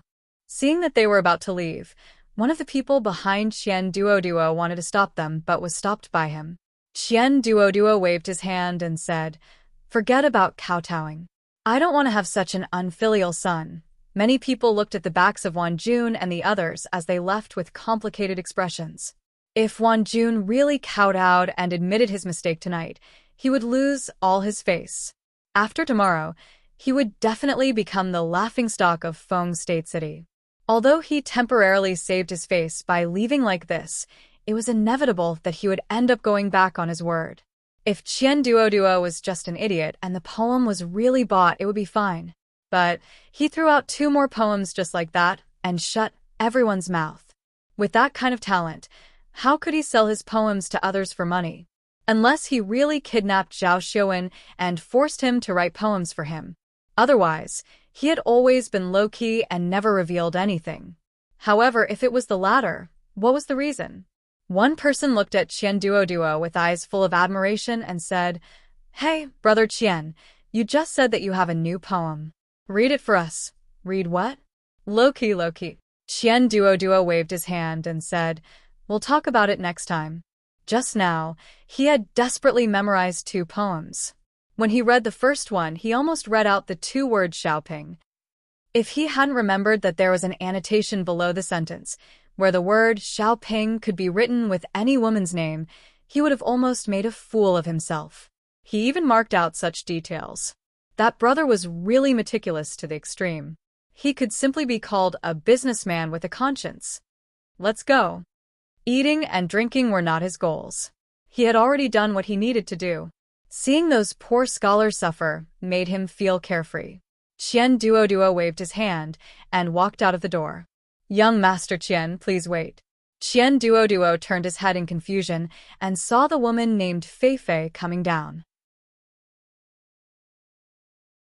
She smiled and said to him, "I wonder if Fei has the honor to invite Mr. Qian upstairs for a chat?" Qian Duo was stunned and said, "Yes." Seeing the 2 of them walking up while talking and laughing, the people behind Qian Duo stood there in a daze. "Brother Qian, you guys go back first. I want to talk about poetry with Miss Fei." Qian Duo didn't look back. He waved his hand and said, "It's good to know how to write poems." Seeing the 2 of them enter a certain room, someone sighed and said with a sigh, "Before today, Qian Duo was still the same as them, relying on throwing money to attract the attention of these women. After today, he had completely left their ranks. Just like today, they could only sigh as they watched him and Miss Fei's back. Very quickly, the woman on the stage changed to another person. However, she did not receive much attention from the crowd.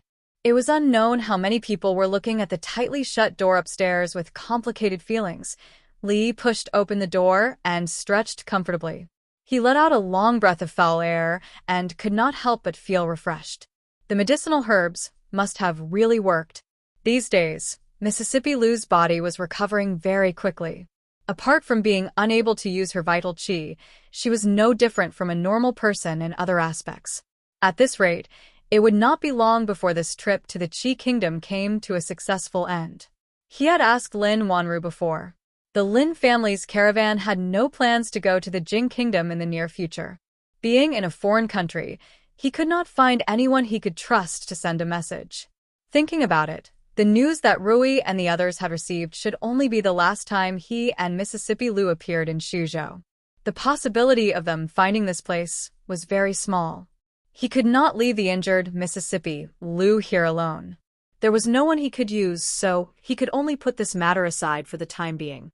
"Li brothers, Miss wants to see you." Lin Yong's figure appeared at the door. Li Yi waved his hand and said, "Got it. I'll go right away." These days, he had been meeting with Miss Lin almost every day. After learning how to use the debit and credit method, she took out all the previous accounts and calculated them one by one. Sometimes, when she encountered a problem, she would ask him for help. When walking into Fonglin Garden, Li Yi's eyes inadvertently glanced around. A hint of surprise appeared on his face. He looked at Lin Yong and asked, "What about the horse stepping on swallows?" "It was sold." Hearing this, Lin Yong said somewhat gloomily, "Who sold it?" Li looked at him and asked. "Of course it was Mississippi." Lin Yong sighed and said, "Although it was sold for a total of 13,000 taels, which is a profit of 5,000 taels, I just don't like that by guy. If it wasn't for him pestering us all day, Miss would definitely not have sold it." These days, business has not been as good as before. Believe in your Mississippi. It's good to sell it. Li Yi patted him on the shoulder and walked to a room in the backyard of the shop. That by guy really loved this Miss Lin. He fought to prevent losses for the Lin family. He was the most suitable spare tire. He knocked on the door, and a gentle voice came from inside. "Is it Li?" "Come in." Lin Wanru was sitting at the table and writing something seriously. Li walked over and shook his head after glancing at it. That guy surnamed Qian was really addicted to showing off. In just a few days, he had written 13 poems. It was extremely ostentatious. Did he really want to be the poet sage of the Qi Kingdom? Seeing him shake his head, Lin Wanru put down the pen and said with a smile, "It's not good." "I'm sorry." Li shook his head and said, "It's a lot better than before. I still have to thank you for your guidance." Lin Wanru stood up and said. She was very clear that her calligraphy could make such great progress in such a short period of time. It was all because of his advice from time to time. The more she interacted with him, the more she found that this scholar who was picked up had many unexpected things. First was his amazing calligraphy. Second was his culinary skills. He seemed to know some martial arts too. Even some of the views on business that he revealed in a few words were also a great inspiration to her. This always made her suspicious.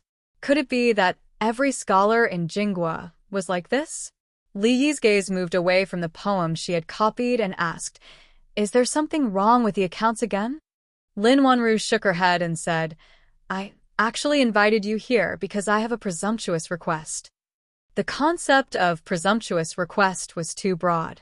Some things could be agreed to, and some could not be agreed to.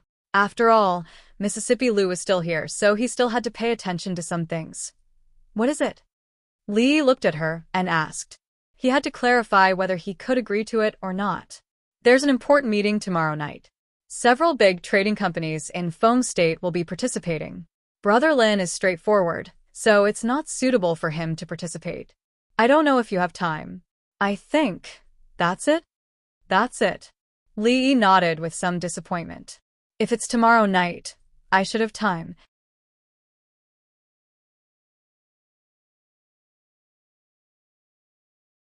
Chapter 683. The meeting that Lin Wanru mentioned was actually a gathering of some rich businessmen in Fengzhou City. It was said that it would be held every once in a while. After all, doing business was not the business of one or two families. Even top businessmen like the Qian family had to cooperate with others, let alone the Lin family, who could not avoid these necessary social interactions. As the guard of the Lin family, Lin Yong was also Lin Wanru's bodyguard most of the time. He would follow her on some important occasions. In the previous meeting, because a certain wealthy merchant said some inappropriate words to Lin Wanru, he was violently beaten up by the furious Lin Yong on the spot. Later on, the Lin family paid a price to settle the matter with great difficulty. Although there weren't any serious consequences from then on, Lin Wanru didn't dare to bring him to similar occasions anymore. Lin Wanru had just briefly mentioned these things to him. Compared with Lin Yong, who was a hothead, he looked gentle and modest. He knew how to do business. Most importantly, he was handsome and could be taken out to meet people. He was the best choice to take his family on a trip to a banquet. The reason why he agreed to take her along was that they had become familiar with each other these days. It was not a good idea to refuse such a small matter. Secondly, it was boring to go to bed early every night. It was good to go out occasionally to change the mood. The place they were going to tomorrow was a small manor of the Qian family in the city. Every banquet was held by several top businessmen in turn. Small families like the Lin family were only qualified to participate. The host of this banquet was the Qian family. Recently, the Qian family was very famous in Fengzhou City. Before this, the Qian family was well known because they were rich. Recently, they became famous because they had an evildoer. This evildoer was called Qian Duoduo. More than a dozen shocking poems were thrown out, which made him completely popular in Fengzhou City. Everyone knew that Zhao Xiuwen was the sage of poetry of the Qi Kingdom. He was a role model for scholars, and he was the top scholar in the 5th year of Xinghe. Now, he was assisting the 3rd prince in Feng province. Everyone knew about his talent. However, in recent days, Qian Duoduo's name had almost overshadowed Zhao Xiuwen's reputation in Feng Prefecture City. After being ridiculed for more than 10 years, he had also been labeled as an idiot for more than 10 years. After enduring patiently for more than 10 years, he suddenly shocked everyone and completely subverted everyone's understanding of him.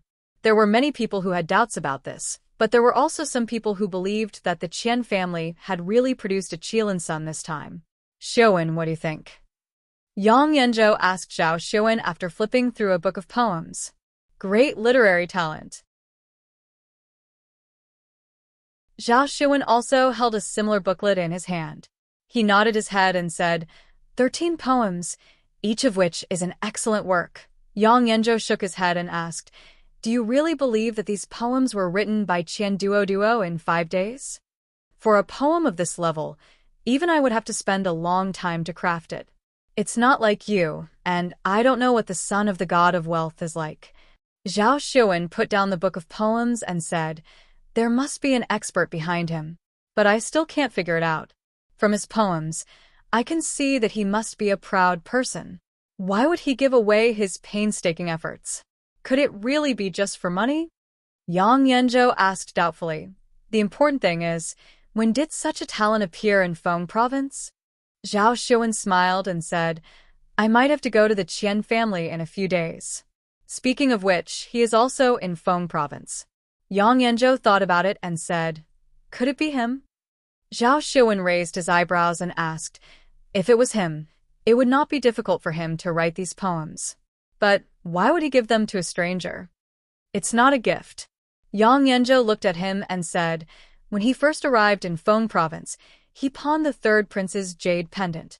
He must be in desperate need of money.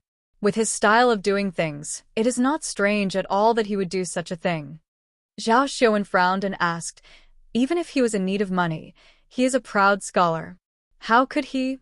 Xuan, you still don't know him very well. Yang Yanzhou smiled and said, years ago in Qing Prefecture, he wrote the Immortal on the Magpie Bridge on the prayer lantern. It was picked up by someone and spread out. At the Mid-Autumn Poetry Meet, he used the Shuadiao Getu to win 200 taels of silver. At King Ning's mansion, he used the phrase, writing new poems to express his worries, and made many scholars lose face. A dozen poems caused the reputation of the goddess of water to spread to the Qi kingdom. But what you don't know, Xuan, is that he casually gave those poems to a woman. Now that I think about it, when he was in need of money, it is not strange that he used these poems to exchange for money. Yang Yanzhou smiled bitterly and said, even though I don't want to admit it to him, poems seem to be something that he did casually. Which scholar doesn't view their proud works as treasures? But he didn't care at all. Just this point alone is something that I will not be able to do in my lifetime. If it really was him, Zhao Xuan looked out the window and said, I have to go to the Qian family today. In a gorgeous manner somewhere in Fengzhou City, a fat middle-aged man with a big belly walked out of the door. He looked at the two young men and said with a bit of surprise, what kind of wind is blowing today? How come you two are here? Zhao Xuan cupped his hands and said, I took the liberty to come here. Money God, please don't be offended. The fat middle-aged man waved his hand and said, don't be offended. Please come in quickly. Perhaps not many people knew the name of this middle-aged fatty, but if one mentioned his nickname, almost everyone in Feng State City would know about it. Money God, the master of the Qian family, started from scratch. In just a short period of more than 10 years, he had accumulated countless family wealth.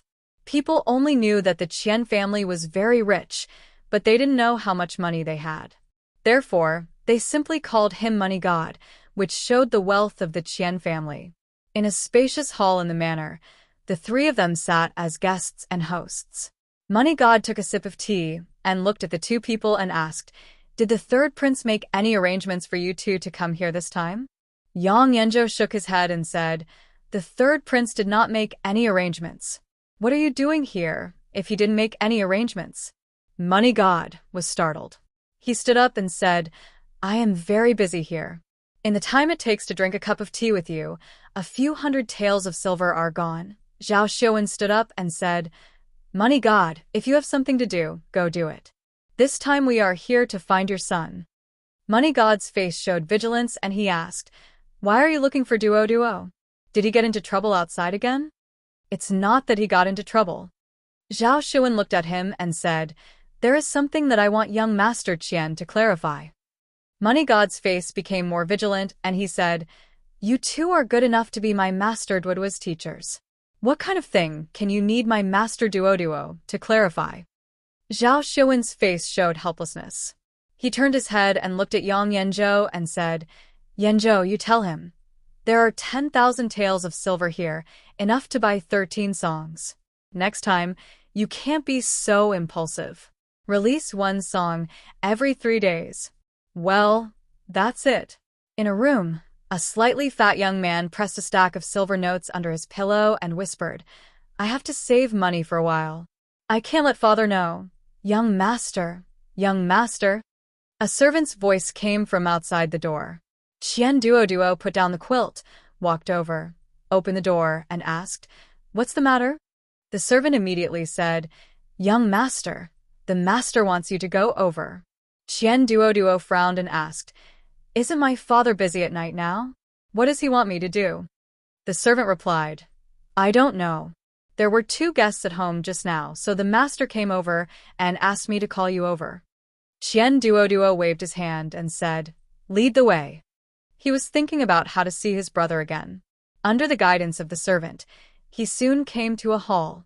He raised his head and looked at the middle-aged man sitting in the chair and asked, Father, why are you looking for me? Qian Duo looked at him with a black face and asked, Tell me, what have you done in the past few days? Tell me honestly. No. Qian Duo was stunned for a moment and said, I've been fine these days. I haven't caused any trouble. Bastard, you still don't admit it. Qian Duo stood up from the chair, pointed at his nose, and scolded, I haven't paid attention to you for a few days. You've grown up. Instead of learning how to do business with me, you actually went to write poems. Why did you write such useless things? Don't tell me that you want to be the top scorer. Instead of doing proper things, you have to go to these crooked ways. Even if you become the top scorer, what can you do? You're still a good-for-nothing. On the side, Yang Yanzhou and Zhao Xuan looked at each other and took a deep breath at the same time. The 2 extremely self-restrained top scorers finally calmed down a little.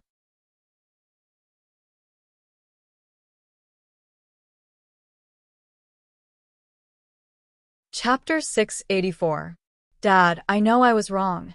Qian Duo lowered his head and said sincerely. When it came to this kind of topic, he never argued with his father. Otherwise, it would cause even more serious consequences. You have to remember that you will inherit the Qian family in the future. Don't go down the wrong path. Qian Duo nodded with satisfaction. Then he turned his head and looked at Yang Yanzhou and Zhao Xuan. He said, Okay, Tu Zhuangyuan, if you have anything to say, you can ask now. When he called them Zhuangyuan, Yang Yanzhou and Zhao Xuan didn't have any special feelings in their hearts. At this moment, when he mentioned it again, they felt an inexplicable irony. Suppressing this strange thought, Yang Yanzhou looked at Qian Duo and said, I just want to ask young Master Qian, the 14 poems that have been circulating recently, were they written by you? As his voice fell, Zhao Xuan also looked over. What do you mean? Qian Duo frowned and said, My poems, of course, were written by me. This is not a business. Can I buy them from others? Zhao Xuan glanced at him and said, This is a matter of great importance. I hope young Master Qian can answer truthfully. Qian Duo curled his lips and said, What do you mean truthfully? This was originally written by me. Zhao Xuan cupped his hands and said, Since young Master Qian can write such excellent works, you must have a lot of works in your daily life. Brother Yang and I are also people who love poetry. Young Master Qian, why don't you take it out and let us appreciate your literary talent? Damn, I was careless. Qian Duo cursed in his heart. At that time, he should have spent another 10,000 taels of silver to buy 100 poems that were worth 100 taels of silver. If he was unhappy, he could have spent 1, and if he was happy, he could have spent 2. Then, he wouldn't have encountered this embarrassing situation. Ahem, he covered his mouth and coughed dryly. He said, Writing poetry relies on inspiration. To be honest, I haven't written before. Suddenly, one day, when I woke up, there was a strange feeling in my mind. I felt like my thoughts were flowing and my writing was spirited. Qian Duo sighed and said, This feeling will appear every few days. I don't know when it will appear again. Zhao Xuan and Yang Yanzhou were stunned for a moment. Although some masterpieces relied on a momentary flash of inspiration, the prerequisite was that one had to accumulate enough experience to support such momentary inspiration. He was originally an idiot and suddenly wrote so many terrifying poems. That flash of inspiration had to be flashing from morning to night. Zhao Xuan looked back at Fortune God of Money and asked, Fortune God of Money. Money God of Fortune waved his hand and said, Whether you believe it or not, I believe it. Yang Yanzhou suddenly turned his head to look at him and said, This matter is related to an important matter for His Highness. We must know who wrote this poem. Really? Fortune God of Money's face froze. Of course, Yang Yanzhou said. Money God of Fortune nodded, turned to Qian Duoduo, and asked, Tell me, who bought those poems from? Seeing the God of Fortune's serious face, Qian Duoduo showed a hint of hesitation on his face. How much did it cost? Qian Duoduo looked up again and said helplessly, 10,000 taels. 10,000 taels, and you bought a few lousy poems. Money God of Money's eyes widened. You prodigal son of a B****. Money God of Money, many of those poems are enough to be passed down through the ages. They are worth far more than 10,000 taels. Zhao Xuan finally couldn't help but speak. Money God of Money waved his hand and said, I don't care if it's passed down or not. Throwing out 10,000 taels of silver without making a sound is not the style of my Qian family. Then he looked at Qian Duoduo and said angrily, Tell me honestly, who sold these poems to you? Qian Duoduo sighed and said helplessly, I don't know. You said you didn't even see the person's face, let alone know who he is. You just gave him 10,000 taels of silver. Aren't you afraid that he will cheat you? Money God of Money rubbed his eyebrows and asked again. Qian Duoduo said, But it turns out that the brother did not cheat me. B****. You're still in the right. Money God of Money was so angry that the fat on his face trembled a few times. At this time, an old servant walked in from outside the door and said, Master, the Zhou family and the Huang family are here. I'll deal with you when I'm done tonight. The Zhou family and the Huang family both had major cooperation with the Qian family. Their families' financial resources were similar to the Qian family's, so they could not be neglected. Money God of Money glared at Qian Duoduo and said to Yang Yanzhou and Zhao Xuan, I have important guests to entertain now. You guys sit here for a while. Zhao Xuan nodded and said, Money God of Money, go ahead. We still have some details to ask young Master Qian. Seeing Money God of Money leave, Qian Duoduo obviously relaxed. He sat on the chair next to him, shrugged at the two of them and said, I just told you everything I know. There's nothing more. I don't know how to contact him. It's useless to ask me. A trace of doubt appeared on Zhao Xuan's face. He asked, You just said that the person who sold you the poems was called Li Han? Qian Duoduo took a sip of tea, nodded, and said, Yes, he said that he would not change his name or his surname. It should not be false. Prince Jin Li Han. Yang Yanzhou nodded and said, It should not be false. A trace of joy appeared on Zhao Xuan's face. He looked at Qian Duoduo and said, Describe the situation again. Qian Duoduo's face showed an impatient expression. He waved his hand and said, How many times have I said that I really don't know where he is? I have already told you what I should tell you. You can go and find him. Why are you staying at my house? Li Yi once heard people say that among the many mansions in Fengzhou City, the one with a silver lion at the door was the Qian family. At that time, he thought that it was not symmetrical. He imagined the image of a silver lion squatting in front of the Qian family's door. He felt awkward for a while. When he arrived at the Qian family, he found that there was not one lion but two. If he had known that there would be such a thing, he would not have sold his poems. With this lion, he could have anything he wanted. He looked back at Lin Wanru and asked, Is this lion really made of pure silver? Everyone in Fengzhou City knows about the Qian family's silver lion. Lin Wanru nodded and said, Let's go in. The Qian family was indeed the Qian family. Even the gate was higher than the two next to it. There were a lot of servants at the door to greet the guests. After handing over the invitation, they were welcomed in. Lin Wanru obviously had some connections in Fengzhou. Along the way, many people greeted them with a smile, especially some young men. Their tone and expressions were even more attentive. There were quite a number of young people here today, and they were not like what Li Yi had imagined, a group of middle-aged, balding, successful people. Of course, there were also some people who came with their elders.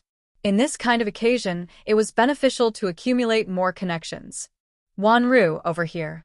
A voice came from not far away.